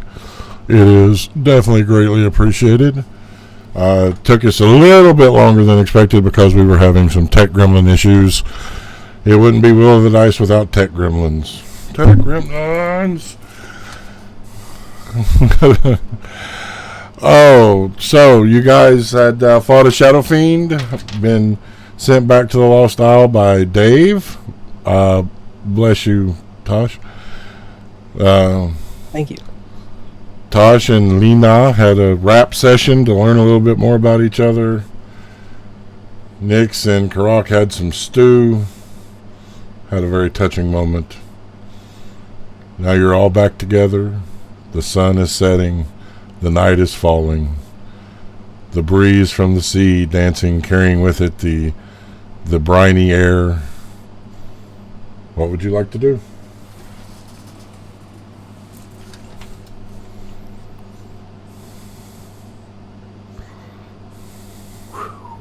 We should probably set watches before we rest. If you all don't mind, I will take the last. I can take the first. Oh, Very well. I'll take third, if that's all right with everyone. Although, should you need me, I don't actually sleep, Lena. I just kind of sit there with my eyes open, and I can hear and see everything around me. It's more like a low power kind of thing. I just kind of just sit there and take in everything. That is very strange. Well, I'm a metal man. She'll shrug. All right. So, first watch falls to Nix. Go ahead and give me a perception check. Actually, Tyr, real quick, before I fall asleep, I'm going to burn my last 4th level slot and do one last sending. Okay. Because I know for a fact that sending does not care about what plane you're on. I send a message to Venfira. Okay. Venfira, we are coming. Gangriella's soul is in your ring. If you can find her body or part of it, we can resurrect her. So, Tyr, I have to ask, because Cutlass is with her, or is Cutlass still with her, to prevent her magic from working? Give me 1 second here. Because I was just going to ask if that affects the item as well. All right. First, I need Croc to roll D100 because it does have a chance of failing when going to other planes. All right.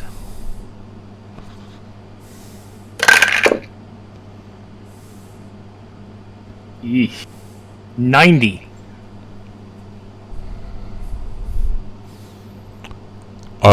Venfira, Cutlass is still with you, so you would get the message. She'll keep a totally straight face. She can't say anything.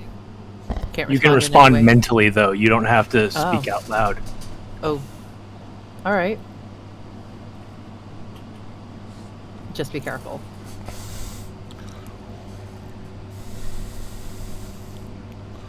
All right. And then I go to sleep. All right. Now that Before they settle perception. down to rest, sorry, dear. Go ahead. Before they settle down to rest, Lena will ask them where they want her to sleep, or she'll just lay down by the fire. Nix will point to the tent that Croc is not in. Very well.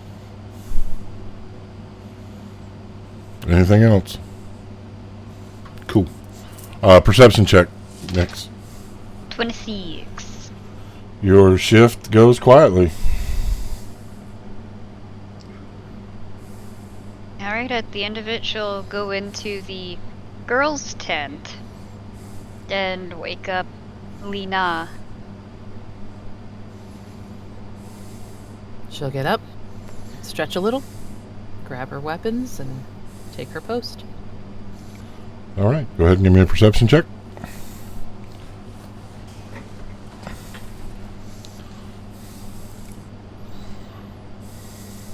That is an unnatural 20. Your shift will go quiet. All right, end of her shift. Tosh, are you sitting by the fire or in the tent? Yeah, he's sitting by the fire. She'll lean down and wave her hand in front of your face. He won't move. This is the moment that he can kind of mess with her. She'll squint. Try again. Boo! Suddenly boo. Boo! I get you? I'm debating whether or not she would hit him. he, Jump reaction. he full on will accept any consequences that you do. High or low? Low. 5, so no, she won't hit him. She will Huh? she'll pull her hand back real quick and then stop. I do not understand. Sorry. I just thought I'd mess with you a little. I wasn't sleeping. I saw you doing the whole thing. Yeah, I was there the whole time. I just thought it'd be funny. Sorry. Metal man humor. I suppose. In time I will get used to this. Probably. If you had said boo, she was going to put her hand on your face and push you back, to see if you rocked.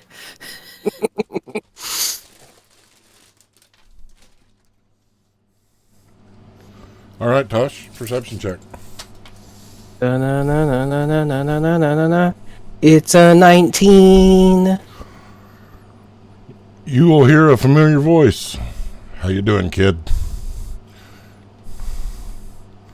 I'm fine. Dave? You know, it took me a minute, but I remember you. Yeah. I thought you might, you purple wearing devil, you. It's been a long time, kid. Oh, what? 500 some years, give or take a few hundred. So, you're a metal man now. Yeah, not really sure how I got in this metal casing, but, we're living with it. Upside, don't have to sleep. Downside, I can no longer really taste everything, which is, from what I'm remembering from my old body, something I used to do a lot.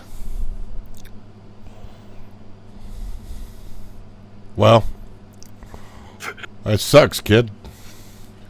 That's life, I suppose. But then again, you're the personification of death, so you wouldn't really know how it is, would you? Sorry. Good one. Thanks, I try. So, you make it out of this whole waking the primordial thing. I'll tell you where your body is. Oh, you purple devil, you. That is very intriguing. I'm supposing you're telling me all of this because you're curious. Very. I don't get a lot to do to pass the time. I can imagine not having a job to tend the life and death of people staying alive or staying dead is, well, a weird freedom that not everyone would get to experience, and somebody who knows only pushing a boulder up a hill, if you were, what do you do when the boulder either doesn't exist or you've made it up the hill? Good point. So my body, eh? If we make it through waking up all these primordials? I'll tell you where your body is, kid. Being someone that knows all of the goings and comings of both the Nightmare Realm and Angmor at this point, I have to ask. Why? You're the personification of death. You're Big Daddy, as it were. Death Daddy. Death Daddy? We're going to say Death Daddy, because that's way funnier, in my opinion. Your Death Daddy is okay with you doing all of this, or does he know? He knows. They know. They know. And? He knows. Kid, you get to live your life. I don't get to live mine. If the Prince and Zakez pull this off, then there's no longer a need for me. I can go and experience life. It's very ironic coming from the personification of death. So, what you're saying is you really just want a day off. Occasionally. Couple of years off, kid. Well, a couple years off is a drop in the bucket when you're immortal, am I right? Maybe I won't be immortal when all this goes down. But why give it up?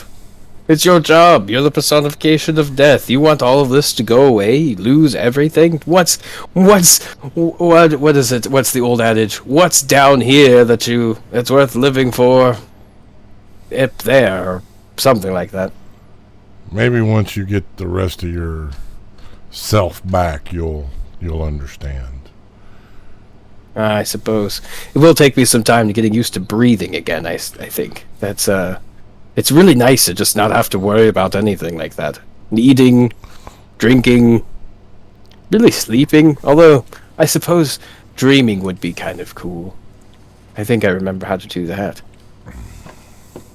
Consider it. Tell me, Dave. You'll snap will his I fingers, and you'll fall asleep.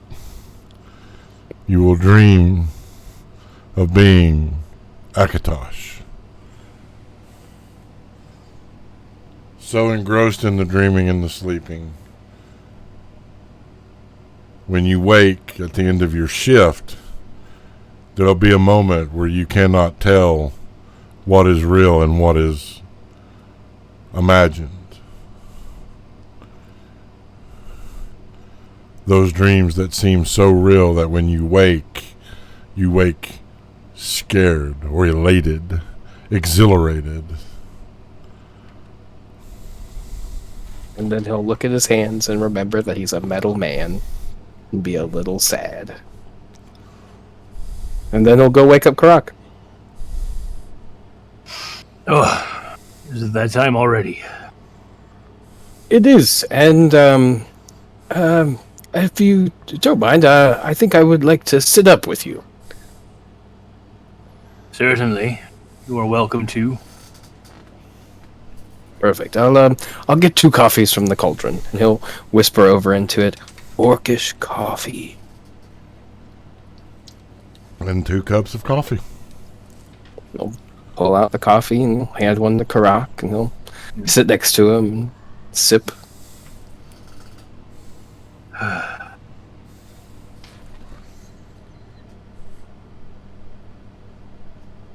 Some days I don't mind not having the answers,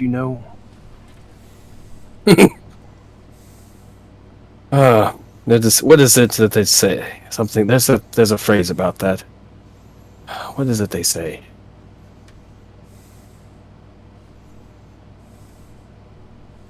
You know what they say? I don't. That's what I cannot for the life of me remember what the quote is. I'm not sure which one you're going for. Oh, something about being an idiot is bliss, or blissful, or... It's very hard to paraphrase things, Yes. I know the one, I believe. It's, ignorance is joyous, I believe, is the phrase. Yes, quite, yes. Yes, I do want to apologize for earlier. I know I was tired and hurt, and you were also hurt. I shouldn't snap at you. Oh, it's fine. We were both, like I said, both of us were hurt and tired, and Dave showing up was pretty weird, especially considering he's kind of a bad guy. Not a bad guy. I think he just wants a day off. Have you ever heard of that? The concept? Death taking a day off? Can't say that I have, but all of my reading about divine beings, things of his caliber, would suggest that even if he were to, as you say, take the day off, then couldn't do it for long, no matter what. Beings the world has changed. Well, perhaps because he is a personification? Maybe. But he is, or perhaps it makes him more susceptible to it. You see, we, to some extent, shape divine beings. Our expectation, our belief in them, our mind's eye of what they are, shapes their ephemeral nature. And it is as inescapable to them as being a predator is from hunting. Not something they can just walk away from. People believe that there is a death, and that there is an entity that collects the souls and delivers them. Dave walking away from his charge, perhaps for a time, will have ramifications for us, yes, but for him, he is denying his own ephemera. And that is a course that, as long as someone believes that that's what he is, then that is what he is. And even if the world were reset, I'm pretty sure that someone, something, would just repersonify him. Then he would get snapped back to being what he is. It's hard to escape your ephemeral nature. That, or he might cease to exist entirely, and something new might be born later. It's all very theoretical and...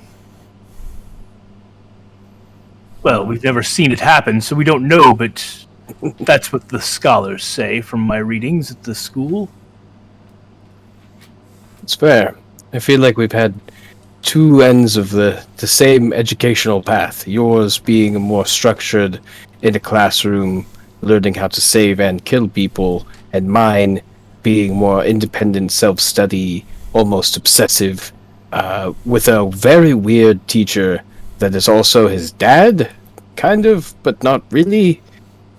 Tower tutoring, I think is what they call it. But either way, I'm gonna level with you, Croc. I wasn't going to originally share this with anyone, but after we get done with this, I would really like to go try and find my body.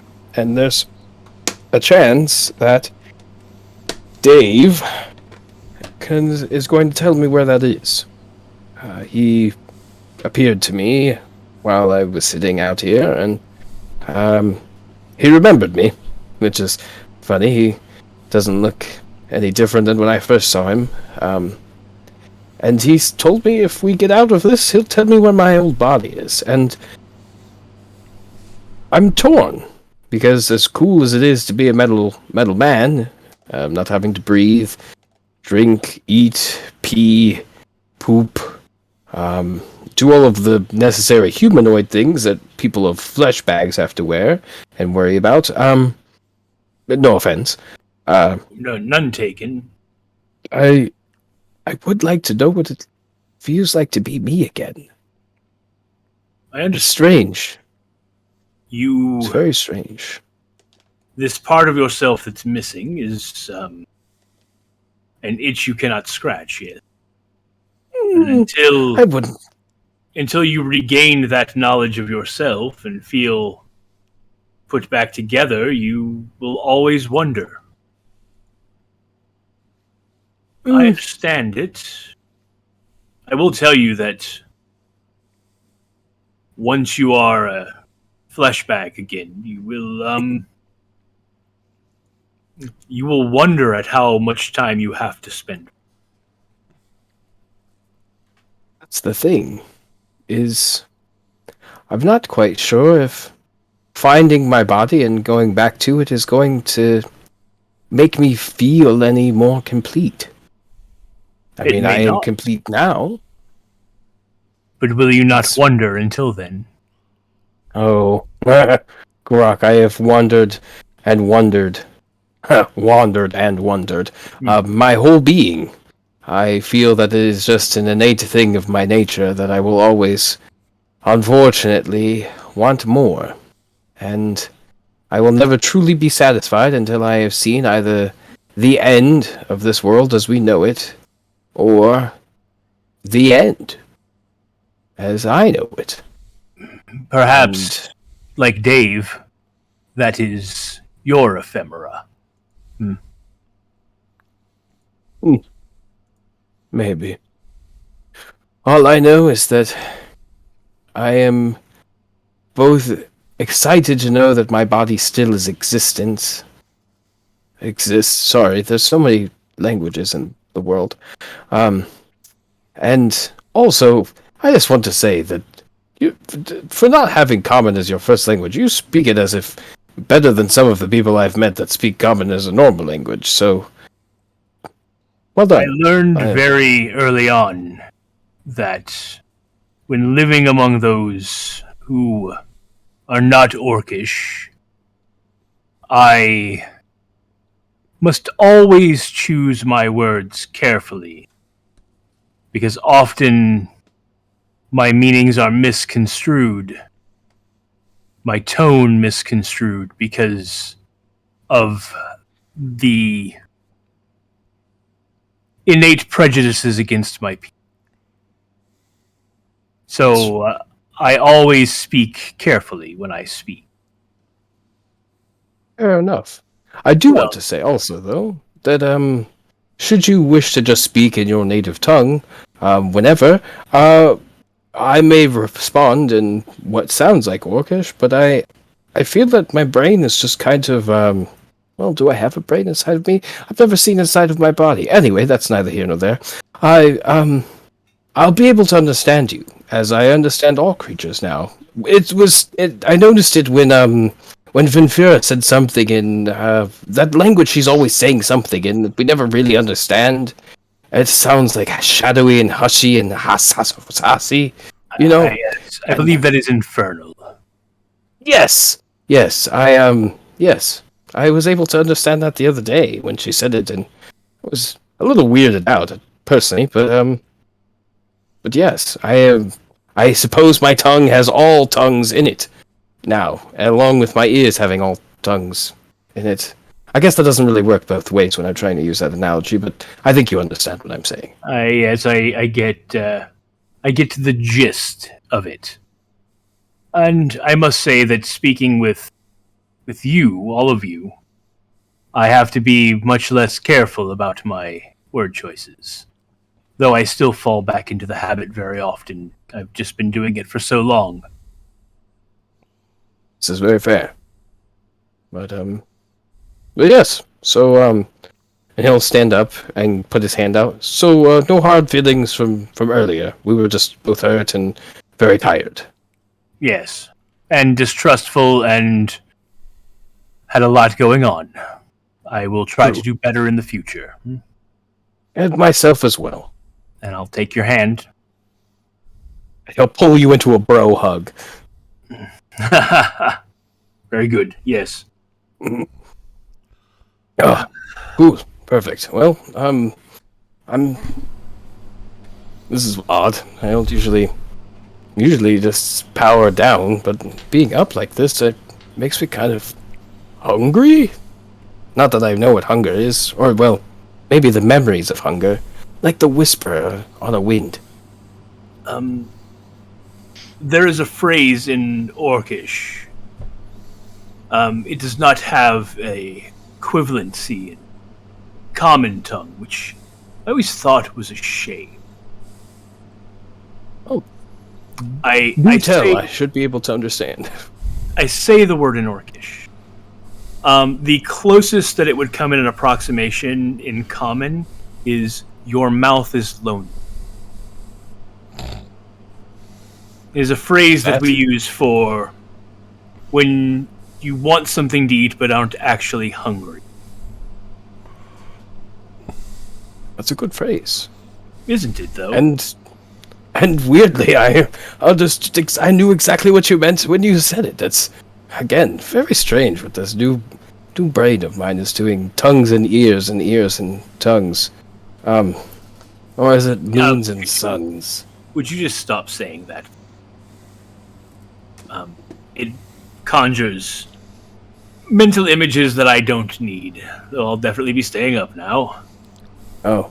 Well, the tent is over there, should you need to... Not staying up in that regard, no. Staying up for fear of the nightmares I might have, imagining your ears just full of tongues.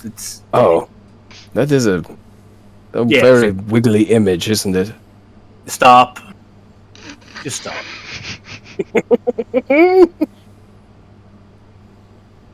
Save us, DM. Save us. I'm not going to I'm running interrupt out you of all doing your thing. I'm running out of small talk. Save us. And so the morning will come. The sun rising. The wind still carrying that briny smell. The breeze warm, inviting. You're all awake around the cauldron. The soft scent of acrid soot as the volcano is active. And you will see for the first time the entrance to the ruins. The archway carved in the volcano. Here, I assume we got a long rest? Yes, everyone got a long rest. Thank God. Nyx will stretch and yawn as she exits the tent, having been tucked up like a croissant, side sleeping in the fetal position with her tail wrapped around the front of her. And she's just going to say something that she thinks she's saying normally. She'll just go, I kind of miss sleeping. But it won't sound like those words to everybody else, except maybe Tosh. Tosh understands. Tosh will understand. He'll respond back to you. Because he will just hear it as regular things because of the tongue of the sun and moon. So he'll just respond back to you, and you'll be able to understand him as if it were in common. He'll be like, "Oh, just miss sleeping? What?" Nyx will sort of jerk her head and look at him confused because she understood it, and that wasn't common.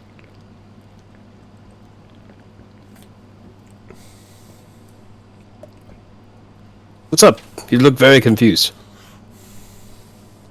How did... What? You might have a new tongue inside of your head, but I have ears that can hear different types, and he's looking like at Karak as he's like towards Karak to try and make sure he doesn't say tongues and ears. I have new... what is it? Papa's got a brand new set of ears. That's what it is. Papa's got a brand new set of ears, and I can hear everything and understand everything. And you can understand me. I'm assuming you can understand me right now from the expression on your face. It looks like you're understanding what I'm saying, and I think I'm talking too much like I normally do, so I'm going to stop now.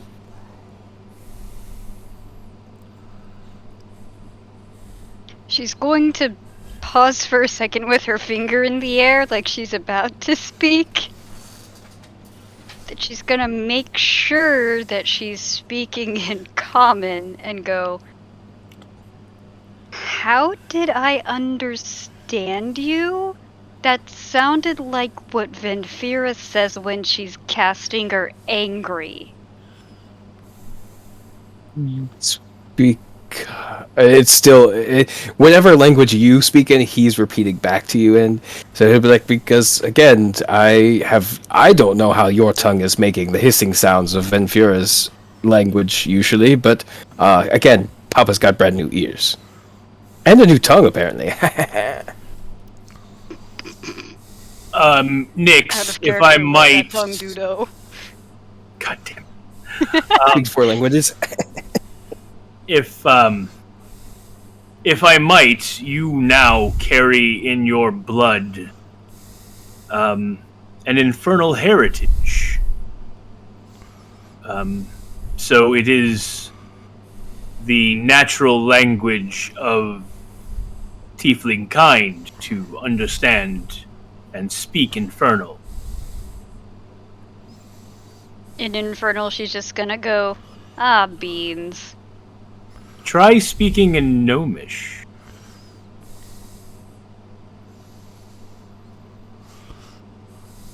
She'll try to. In Gnomish say, okay, I'll give it a try. Well, you knew Gnomish before, so you still know it. You keep the knowledge and skills that you had. Yep. Huh. So she spoke it in Gnomish. Yep, still. Yeah, it's there. It seems like you have a new tongue, too. That's cool. That would make sense. Didn't you tell me something about something? That was very specific. Well, I've like, been doing that a lot. above table. Did Dandy tell Tosh about Antivar being your brother? Yes. He did. He wanted above table. This my character is just trying not to break the trust that he has with Dandy without being specific. So that's. I wanted to make sure I as a player knew that, but I wanted to make sure Tosh also knew that. So okay, so yeah, you know the thing about your. He'll like gesture to you and like look like kind of like wide-eyed, like he's trying to be like about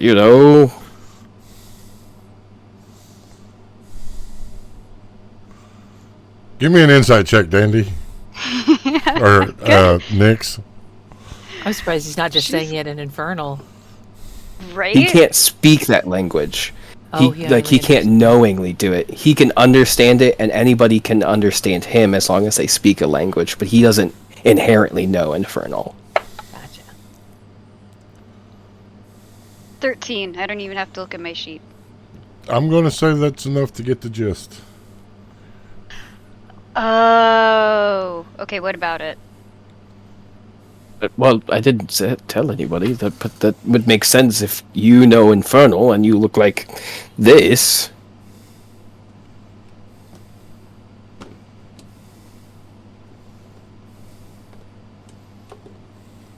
Dude, what? Wait, hang on.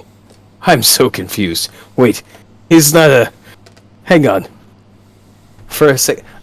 Tyr, what does Antivar look like? He's not a tiefling, is he? Yes. Oh, okay. So that's yeah. So Josh is having the correction there. He's remembering correctly. Yeah, because that, and now you look like that, and the gods are just cruel. And Not all of them. some of Okay. them. Tosh, Mhm. have you ever heard him speak Infernal? No, but like I guess I'm Yeah, assuming you would have, because he and Venfira had several back and forths in Infernal. that's fair. I mean, I'm assuming I've heard him say things like that in Infernal because Venfira. Look, Nyx, I'm gonna be real. I'm not gonna let the cat out of the bag on this one. I don't know who all you've told about this pertinent information. I but told you he's to gonna take a tell step anyone back. who wanted to know. Yeah, but Didn't you? okay, I'll did just you let tell it out. Karak at least? Yeah, I told Karak that your parents killed you and that Antivar showed up, but I didn't tell them that Antivar is also your brother. Oh. Shit. That makes... I see what he's saying. He's trying to draw some sort of comparison between your new form and that of your brother, and that this seems somewhat natural Ironic. somehow, or ironic, I guess, yes. I think He's it's very- irony. He's very clunkily doing it. Would you... I made breakfast. If you and Lena, would you care for some breakfast. There's eggs and bacon, some potatoes. And Lena orc was coffee. Lena was up with the sun. She's been sitting in prayer, doing her morning devotions and preparing her spells. She'll get up, come over to the fire. I would be most grateful for a morning meal. Yes, thank you. And she's going to look at Tosh. Do you always speak in circles like that?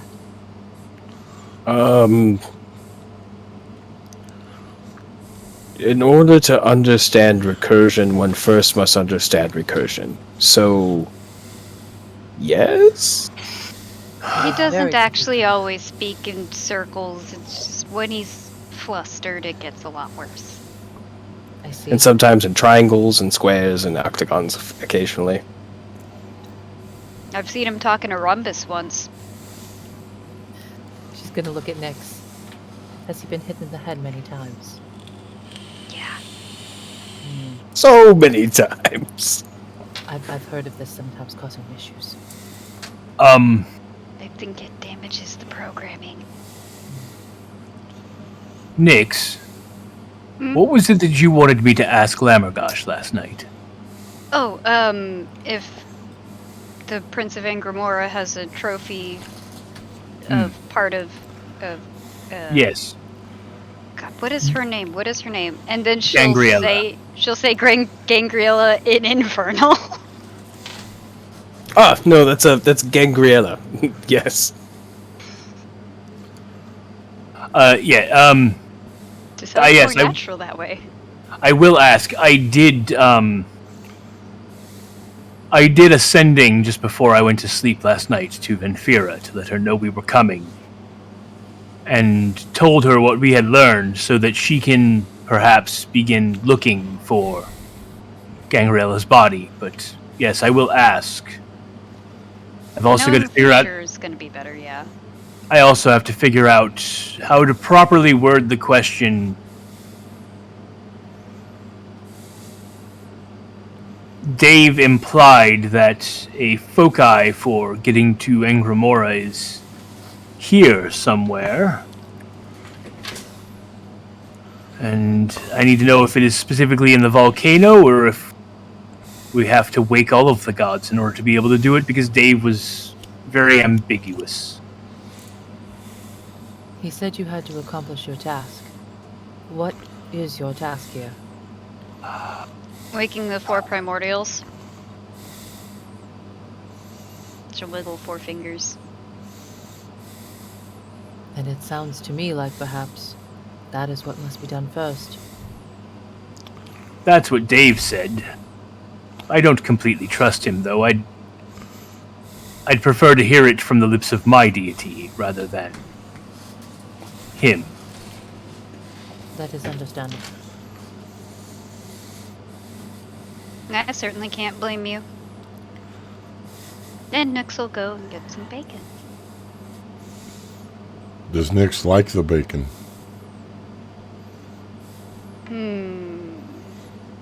Roll. The chat is absolutely going apeshit bananas wanting to know.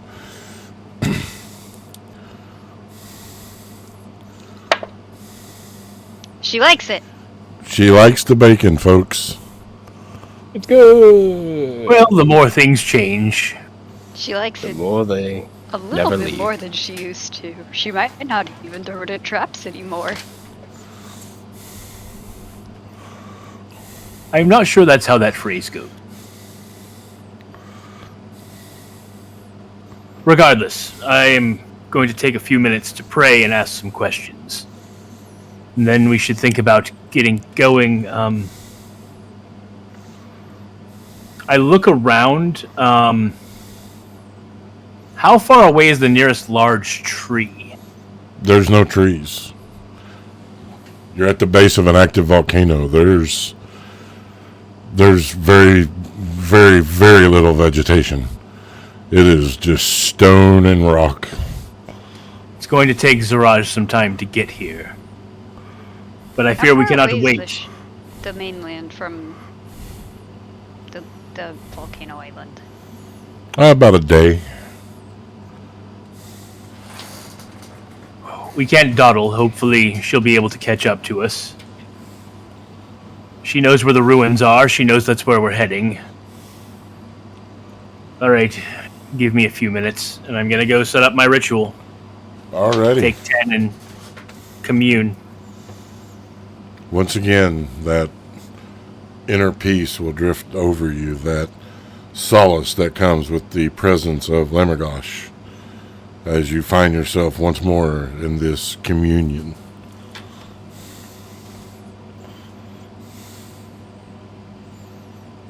Did the Prince of Angramora keep Gangrella's body or part of it? Unclear.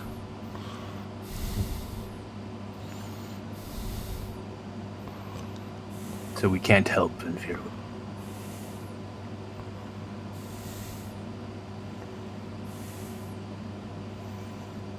Dave implied that in order to get to the Shadowlands, we need to do things here.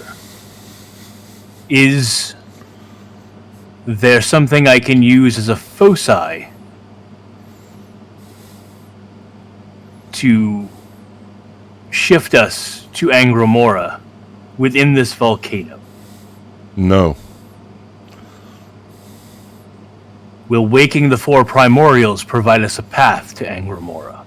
Yes. Thank you, goddess. With that, he will rise and gather his things. Lemergosh does not know if the prince kept a trophy or the body itself.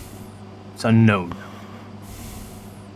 So we will have to rely on Vinfira to be able to find the body if it is there, or part of it. There is no foci to get us to Angramora here within the volcano. Lemergosh says we must wake the four primordials in order to open a path.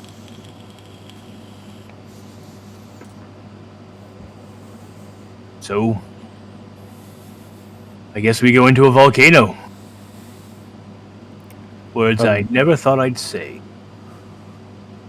Nix, will you do the honors? Oh, wait. I reach into the bag of holding and I pull out amulets.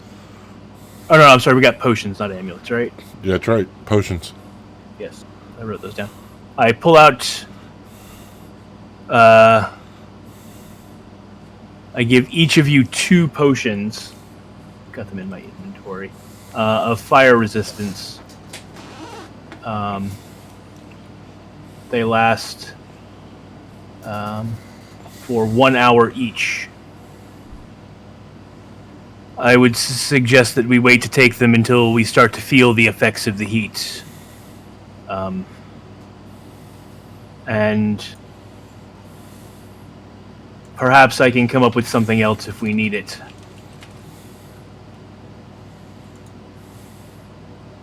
Sounds good to me.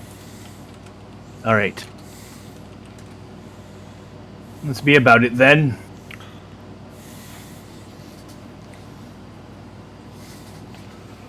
All right. You know, Are you... Sorry, go ahead. Go ahead. I was say Lena will stand, pull her axe. I am ready and will follow where you lead. Tosh, what were you wanting me to say? To the volcano.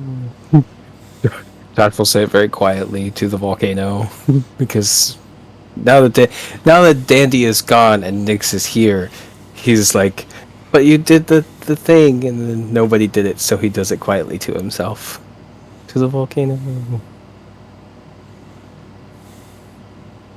Oh. That. Yeah, it's fine. Look, you can be as much or as little as you were previously.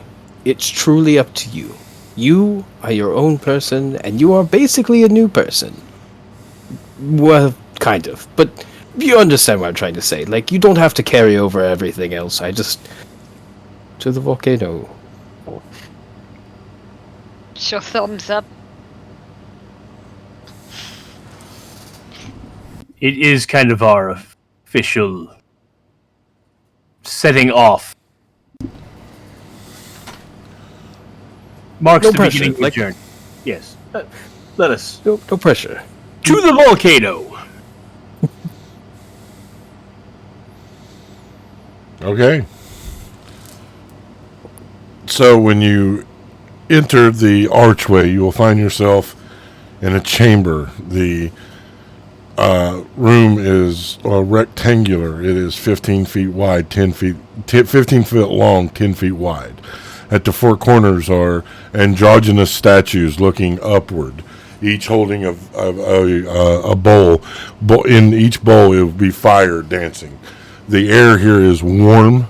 That acidic smell of soot and ash is there, present. There are hooks that one would assume to hold cloaks along the left-hand side of the wall. The wall leading into a hallway with a set of double doors. It's kind of cozy in here. Indeed. Not what I expected. I was expecting something closer to when we fought Gorgakush. Is there anything hanging on the hooks at all? Any cloaks there? Nothing. No. Nix will look up. What was you going to say, Ren? Is this not a temple? It is. It's an ancient one, though. Suppose the people here maintain it, though. Looking up, you see the ceiling is about 20 feet high. It is rough stone.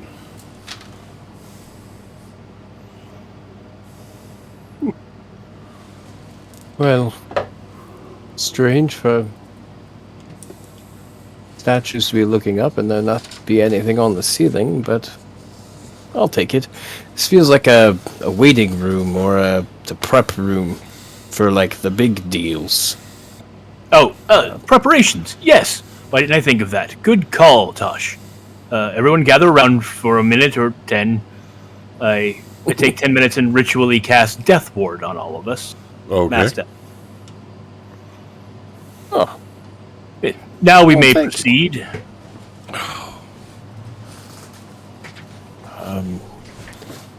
Nix, you still know how to work the like motion to, like, with the tools to, like, lockpick things.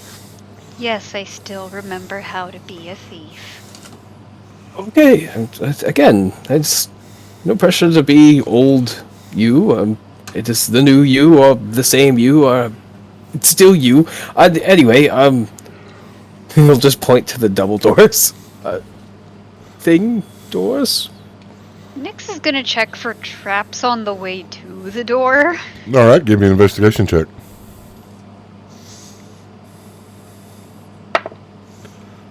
That's good.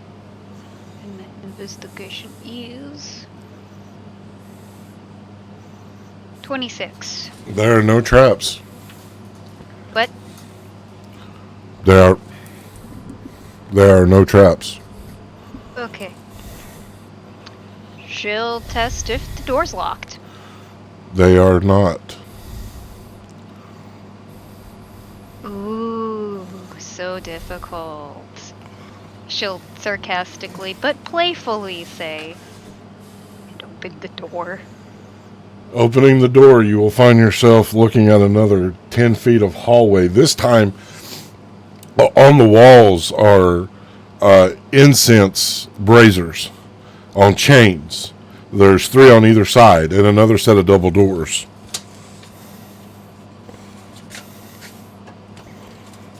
Y'all coming? Yes. After you, Lena. You would not prefer me be behind you, in case something. I mean, no. I'm pretty spry. I'll take the end if you want to take the closer to the middle. I suppose. If nothing else, I can see over your head, see if anything's coming. That is also very fair.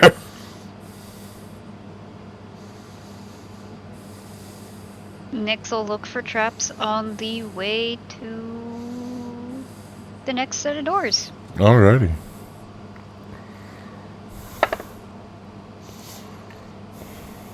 27. There are no traps. She'll just keep walking then. And you walk into a door. She'll check if it's locked. It is. Guidance. Hold on. What if it's not that kind of lock? How do you mean? See if it glows.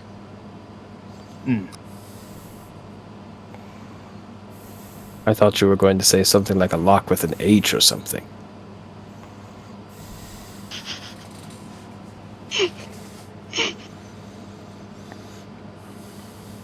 Usually I'm the bun master around here. Oh, yes, about that, I don't actually have that prepared. Lena will quietly clear her throat. Are Oh. you needing for someone to check for enchantments? If you could, yes. I prioritized differently today after the last couple of days, especially without Zaraj here. I made sure that I had all of the requisite healing potential. I am able to check for enchantments. I'm also able to assist with healing if needed. And she will, speaking quietly in Giant, cast Detect Magic.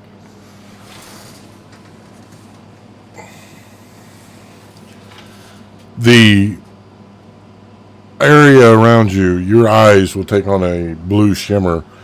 Magic items appearing only to your gaze, such as the bag of holding on Krok's belt, the dagger in Nyx's sheath, the brass knuckles or the staff that Tosh carries. However, the door remains plain.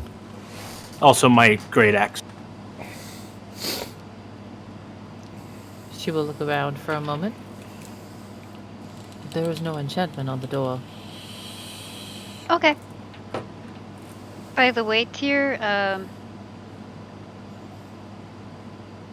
Yeah, what about it? have you... Oh, yeah, when we took our break. Okay.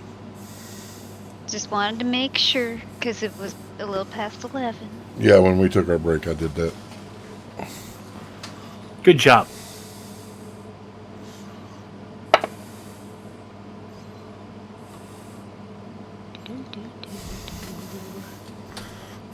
That is an unnatural 20 on picking the lock.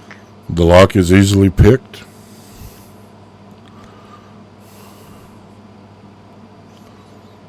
Onward. Opening the door, you will see a 10 by 10 room. In this room, in the far corner, is what can only be described as a confessional or booth of holiness. There's two stalls separated by a curtain between the two, and then a curtain at each entrance. The far right, there's another hallway. This one, if you take a look, looks like it goes about 25 feet and opens into a larger room.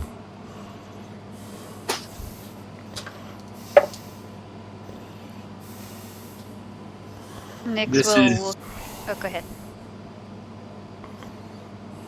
This is a strange... I've heard of religions like this, but I don't think I've ever actually seen the practice. Some cultures believe that the necessary thing to proceed to the afterlife of your choice is to confess your misdeeds. Often these faiths get very, very tight on the long, long list of things they consider to be misdeeds over time. It's an archaic practice, really. Confession, in this sense. I was totally thinking of something else. Must have been reading different books. Nyx will just raise an eyebrow at Tosh. What? Books? When Samson would go to sleep, I would sometimes sneak into the section of books that I wasn't allowed to read during the day. One of those books was Death's Kiss, an incredible romance novel filled with the most passion I've ever read on any written page. And another one that Sorry? Nyx, you can't actually tell if she's rolling her eyes, but you get the idea that she is. Another one had a similar booth. Dear, I'm going to look around. Are there any inscriptions or anything else to denote what this place was used for, or? Give me an investigation check. Sure thing. Don't fuck me, Ustad. Ustad. That's a 6.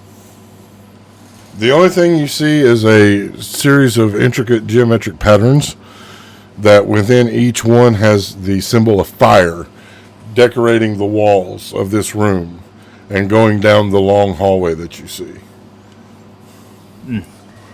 These carvings are quite clear. Fire is that way. It's probably the direction we need to go then.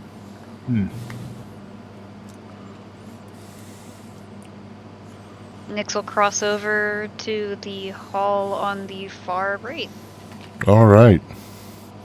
So you're going down the hall?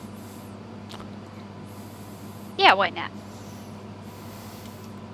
And check in for traps. Okay. So there was a door in this room as well, Tyr? No, it was door leading in it and then the hallway off of it. Okay, just checking. That is a 12 plus 13 is a 25. You'll not find any traps, but about 15 feet down, as you're walking and examining, you'll feel a cool breeze, seeming almost Arctic cold against the heat that is slowly rising. Nyx will stop and try to find where exactly it's coming from, like holding her hand near the wall, but not actually touching it, like this, and just moving her hand along it. Give me an investigation check. Ba-da-ba-ba-ba. Ooh, and what is my investigation again? Oh, it is that 13. 30. You will find that there is a breeze coming through what appears to be, to your keen, roguish eyes, a secret door. There's a door here. Well, Guidance. She'll try and open it.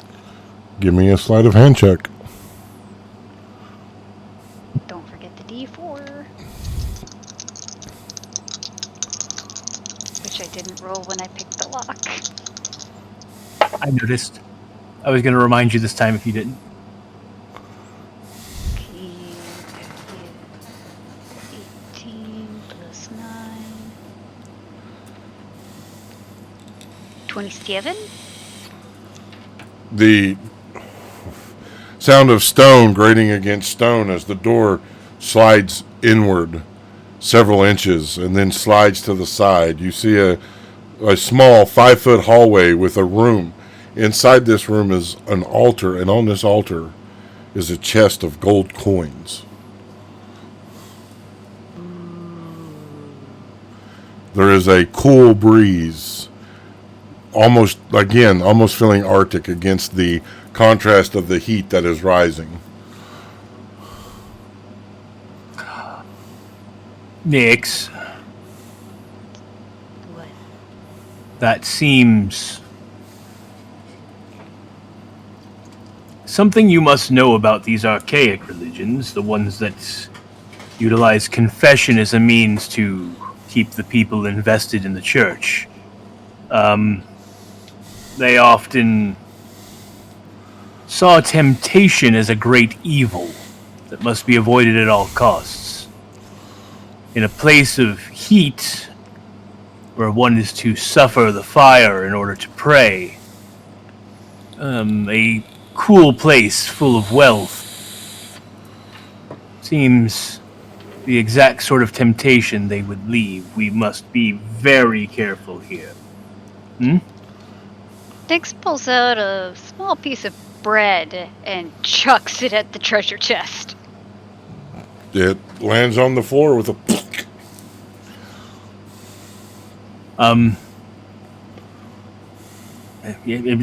Guidance. Be careful. That's all I wanted to say. Sorry. No, go ahead. It would seem to me that taking from an altar might be tempting the fates in a way. Even if it does not get you now, it might later. There is, we know from a source in town, a large green emerald somewhere in this place that is a very holy thing that we should not touch. It would be taken very, very badly by the people of these isles if we were to disturb it. So what you're saying is that if the emerald isn't in the that chest, even taking the gold might be disturbing it. Could be, but I have the feeling the emerald is quite visible and on display. This seems different.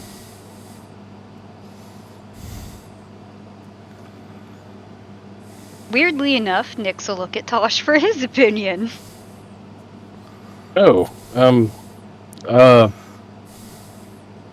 Nix, I'm gonna be real with you. In this situation, my older brain would definitely tell you to go inside of there and shun all caution to the wind if you find no traps. However, I think Kroc's a little right in this situation. We should probably kind of stick to it. Not saying we can't go back for the treasure, mind you, but, Clink! You'll hear a clinking sound. Portcullises will fall on either side of you, as you will see for the first time, Nix, right inside the doorway, a small hourglass that has run out of sand, the wall beginning to push behind you. Well, I guess the only place to go is in that room. That is quite rude. We did not go and take anything, and yet we are still being punished for even thinking about it. This is the problem with these archaic religions. This is why I don't have a religion. Next time, when you open the secret door, maybe tell us all of the things that are around the door, and we have less time, and we have more time to make a moral decision between gold and not dying. But if you'll excuse me, and Tasha's gonna kind of push past Nix and go into the room with the gold. The room is ice cold. The floor covered with ice. The walls with ice. Large icicles hanging from the ceiling. There on the altar, a large treasure chest overflowing with gold. And in the far right corner, a sleeping frost giant. Oh, shit. Give me a stealth check on that, oh shit.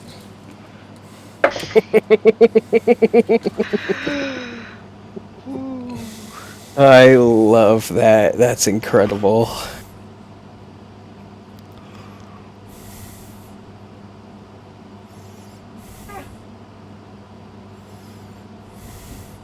Zoe bug. You want to come up? Come here. So that's a 4. I rolled a 1 and +3.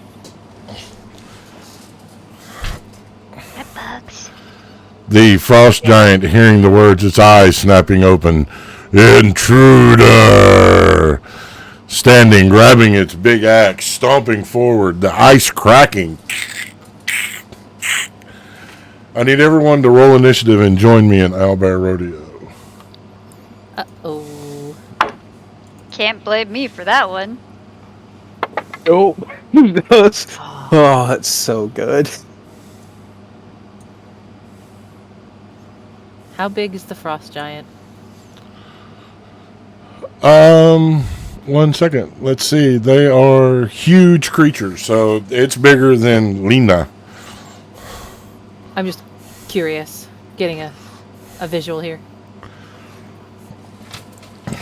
Alrighty. So I'm guessing the ceiling is quite high in this room then. Yes. Nyx. That's a 9. Oh, I was gonna be clever. I was gonna say, how do you say no in German? Fuck. Croc. The 21. I blew a nat 20 on an initiative roll. Tosh. 18.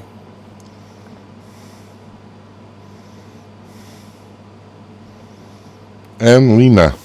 A fucking 8.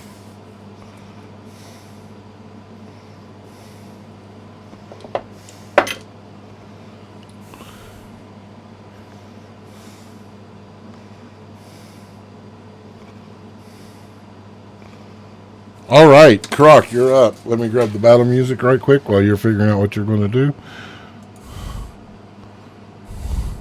Yep, I just gotta take some measures.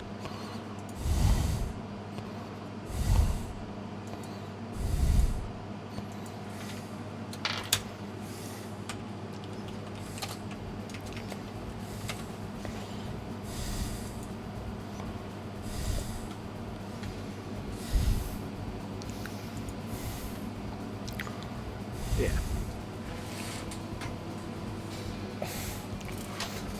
All right, I'm gonna move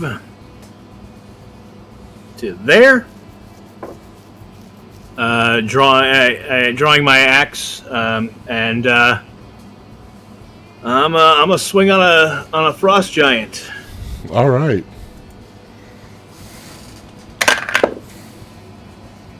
That's an 18 plus things plus 8. That will hit.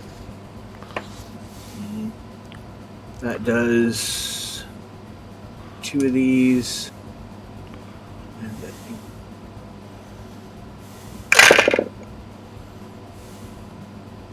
So that's going to be 8 points of slashing and there's that thing that does damage when I hit people. Yeah, Divine Strike. So yeah, I did roll that right. And 5 points of thunder. All right. Is that your turn, or do you have another attack? He is bigger than large. He is huge, yes. Right, so, no, that is, well, that's my only attack, but then I will cast as a bonus action, the, spiritual weapon.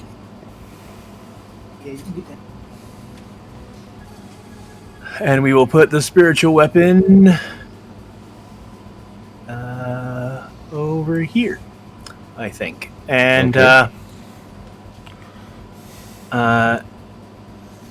The spiritual weapon now appears as a where it used to be a golden two-handed flanged mace. It is now made of pure lightning in appearance, and it will come down on him,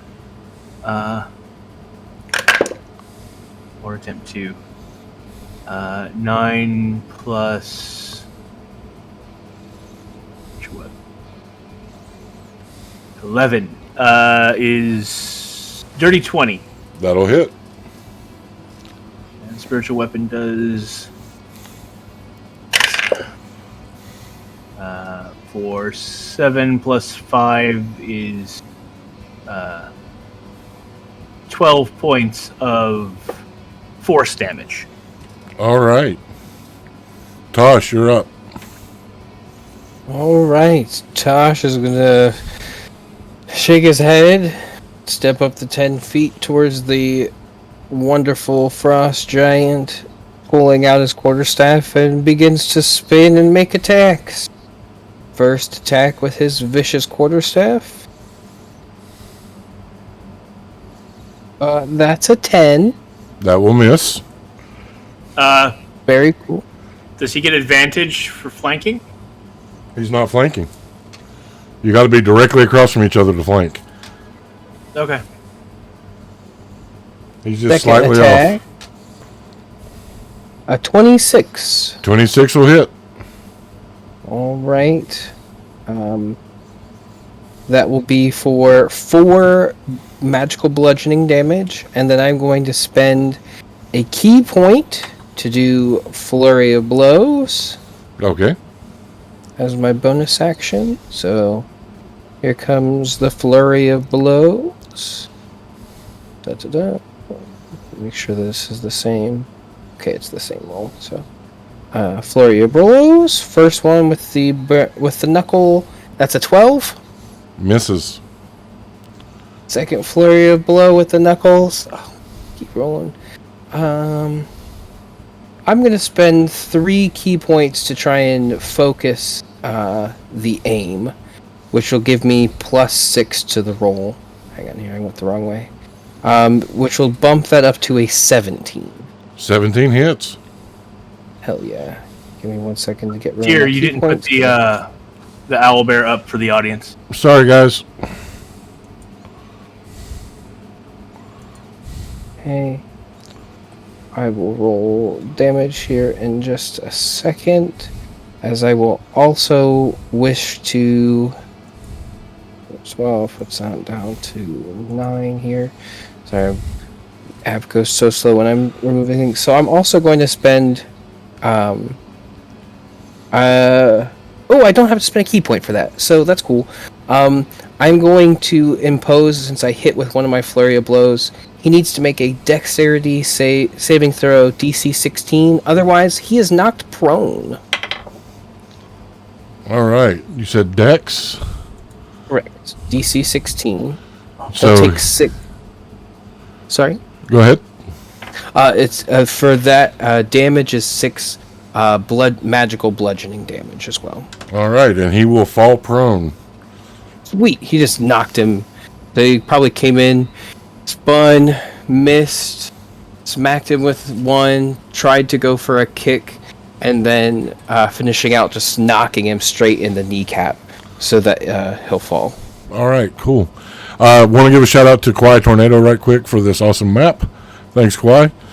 And it is now the creature's turn. He will stand up, roaring, taking his first swing at you, Tosh. That is 19 to hit. Does that hit? Yeah, 19 hits. That is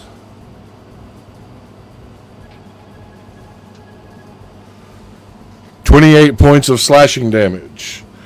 You said 28? Yes. Evasion, that is only for saving throws, correct? Correct. Okay, cool. Just want to make sure. Next attack. Oh shit.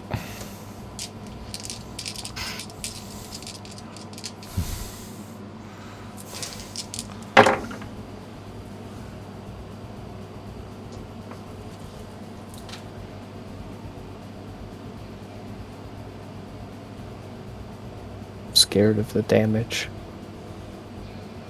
64 points of slashing damage. Ooh. Fart! Damn. That will bring up Nyx. Alrighty.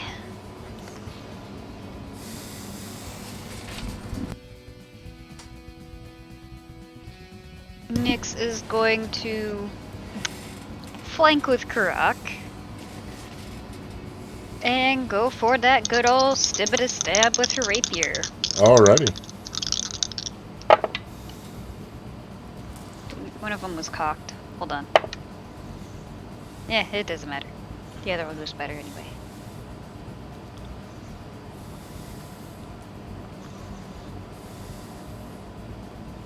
$21 to hit. 21 will hit.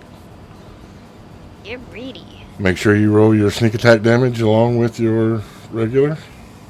Yep, yep.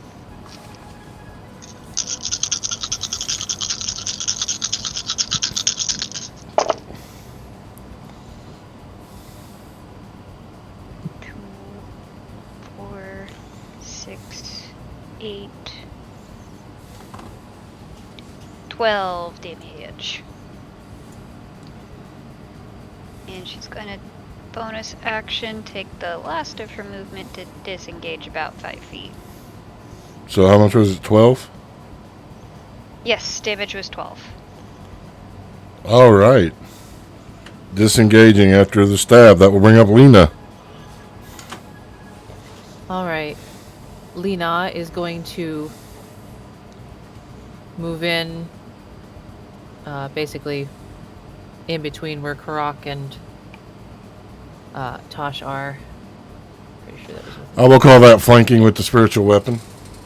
Oh, okay. Bonus then. Alright, so I'm going to use my bonus action to cast Divine Favor. Okay. And for our audience, what does that do? My prayer empowers me with Divine Radiance. Until the spell ends, my weapon attacks deal an extra 1d4 radiant damage on a hit. Okay. It lasts for up to a minute. It is concentration. And then she's gonna try to lay into him with her axe there. I am using it one-handed this time as I'm also pulling my shield. If I can stop dropping my dice. 17 and 18, so I guess we're taking the 18 and it's plus 11, so that's 29. That'll hit. 8. One-handed. It's 11 points of slashing damage. Second swing. That's a crit. Alright. Good job. There you go. So I know we totally just talked about this the other day, but Okay, so with the crit, how do you want me? Yeah. so you take whatever the damage die is. So what's the damage die for the axe? 1d8. Okay, so you get automatically 8 points. Then you roll a 1d8 and add that to the 8 points. And then you want the modifier on there as well? And then add the modifier. Alright. And then roll and double any other dice that you get to roll as part of your damage for your attack. As normal on any crit. Is that how you want it done, Tyr? Yeah. Thank you. Alright. So 8, 7, that's 15, plus 6, that's 21, and then it would have been 1d4, so 2d4 radiant, Yep. and then 5 points radiant. Hold on, let me do math.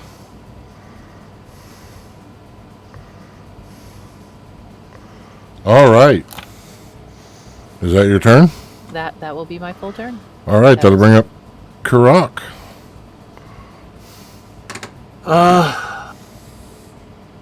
Alright.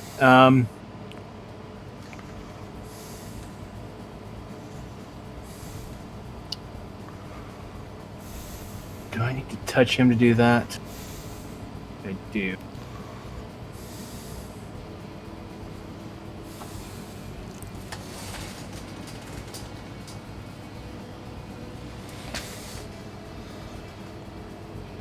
Oh, no, I don't.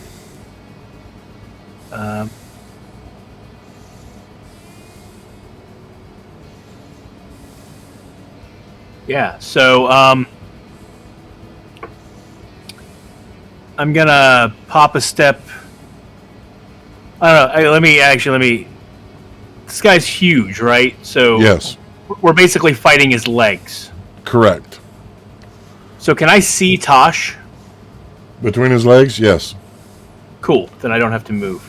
I am going to cast Heal at 6th level on Tosh. It has a 60-foot range. All right. So, Tosh, you get 70 hit points back. Oh, hell yeah. Good job. I love that spell. It is That's a the... great spell. It's the big Band-Aid. Yes. And then, I guess what I got left is a bonus action. So, I will just have my spiritual weapon hit him.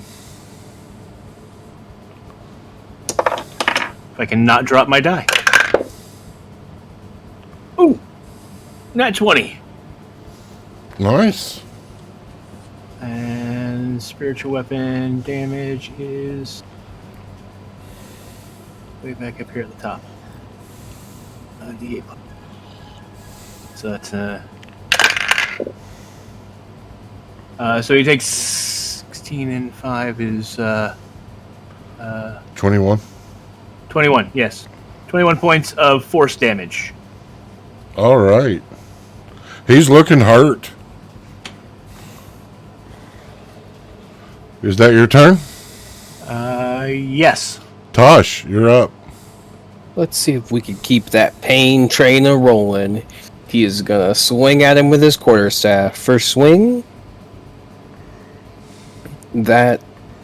I'm gonna spend 3 more key points so I can get plus 6 to the roll, and that'll make it an 18. 18 hits. Okay. And with that as well, I am also going to spend another key point for the stunning strike. So he needs to make a con saving throw, DC 16. He's fine. He rolled a nat 20. Wasted a 20.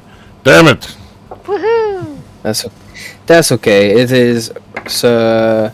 This was the first swing, so that'll be 4 bludgeoning magical damage from the first one. Second swing.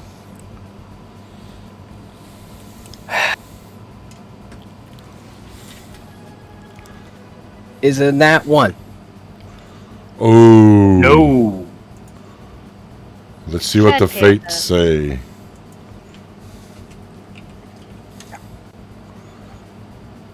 Go ahead and roll damage.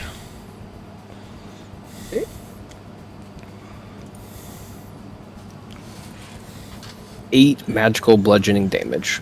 As you go to swing again, the creature takes and just smacks your staff back into your own face. You take the full 8 points of damage. Ow! What? Come on, thing. Damage. And for my bonus action, as he smacked himself in a daze, we'll spend 1 more key point and go into the patient defense, taking a more defensive stance. All right. It will bring up the creature. The creature is going after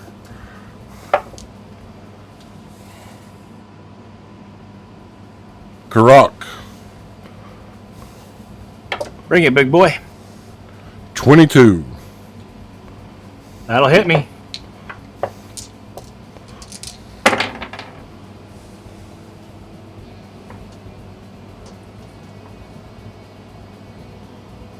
$26 points of slashing damage.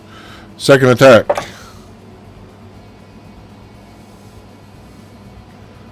$28. That definitely hits.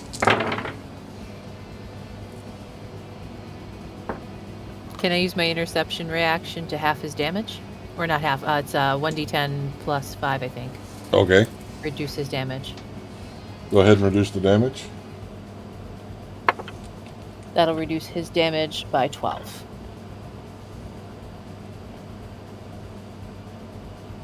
So Right, that'll be 5, yeah. 22 points of damage, correct?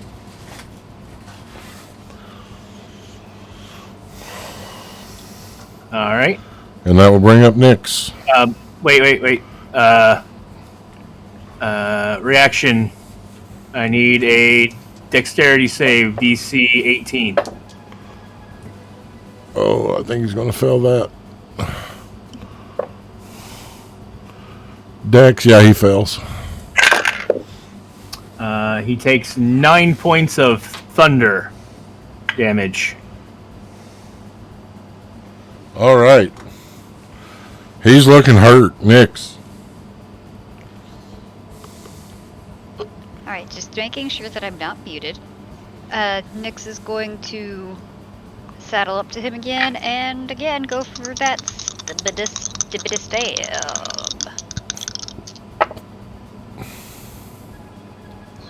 12 plus 9 is... 1 plus 1 is 22. 22 will hit. Alrighty. You. I need you. And you. Yeah. Goes out of the way.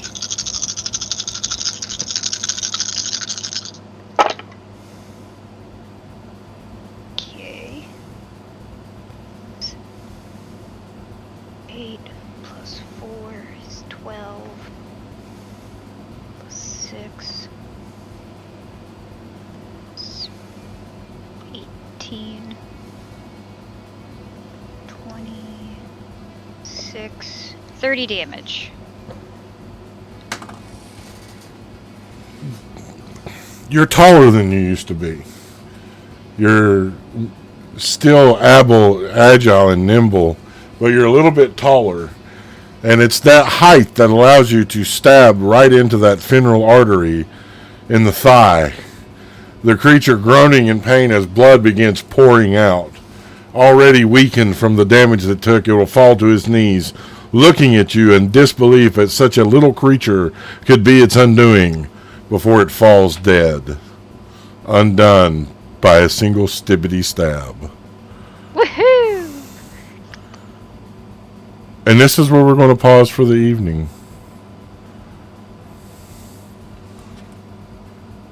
The giant destroyed. Good job.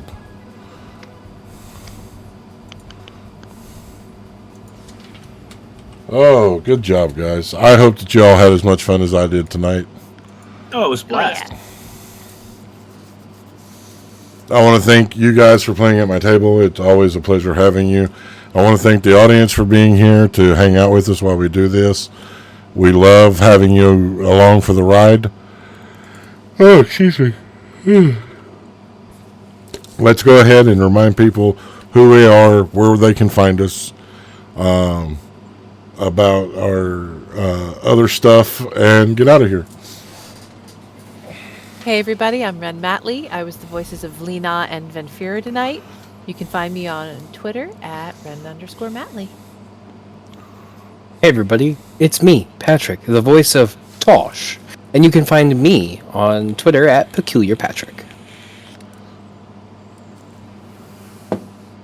You too. Oh, yeah. I was going to wait till everybody was done with that. Yeah.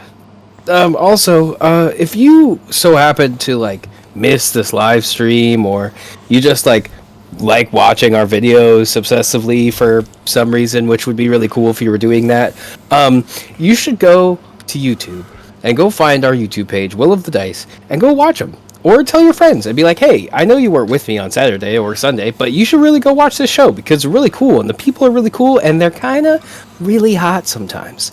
So, come hang out, go on YouTube, find the page, Will of the Dice, watch our videos, send them to other people, send them to your boss, send them to your coworkers, send them to your aunt, your uncle, your cousin that likes Dungeons & Dragons that one time. You played it in one shot once, it's fine. And yeah, share us around. Go to YouTube, youtube.com, Will of the Dice. Find us. Do it. And even if you just leave a one-word comment, it helps the algorithm, guys. So just say awesome or stibbity stab, something. One word is all, that just helps the algorithm. Do a contest that says first comment on everything. Yeah. There you go. Hi, I'm Alice, the voice of Nyx Shadowstalker, formerly known as Dandy Santy Job and Yeaglebox Pin Cushion Mon Free Shadowstalker. And you can find me on Twitter at Captain Cupcake. Hi gamers, I'm still Lot Clark, and I have been your Orc Cleric Croc Shadowstalker tonight. And you can find me on the Book of Faces and the Twitter Patience at Lock Unruly. That's Lock with an H. And I'm Tyr the DM, the world's okayest DM, and you can find me on Twitter at Tyr_the_DM. Guys, thank you so much for tuning in. We know that there's, life gets difficult, things get hard, you go through trying situations, but you're not alone. Remember, there are people out there to love you that will support you, bask in their love and their strength until you're strong enough to be that light and strength for someone else. Remember that love and inclusion, these are the torches that light a path to a better tomorrow. Come join us and be torchbearers. And until next time, live a life to make yourself proud. We love you guys.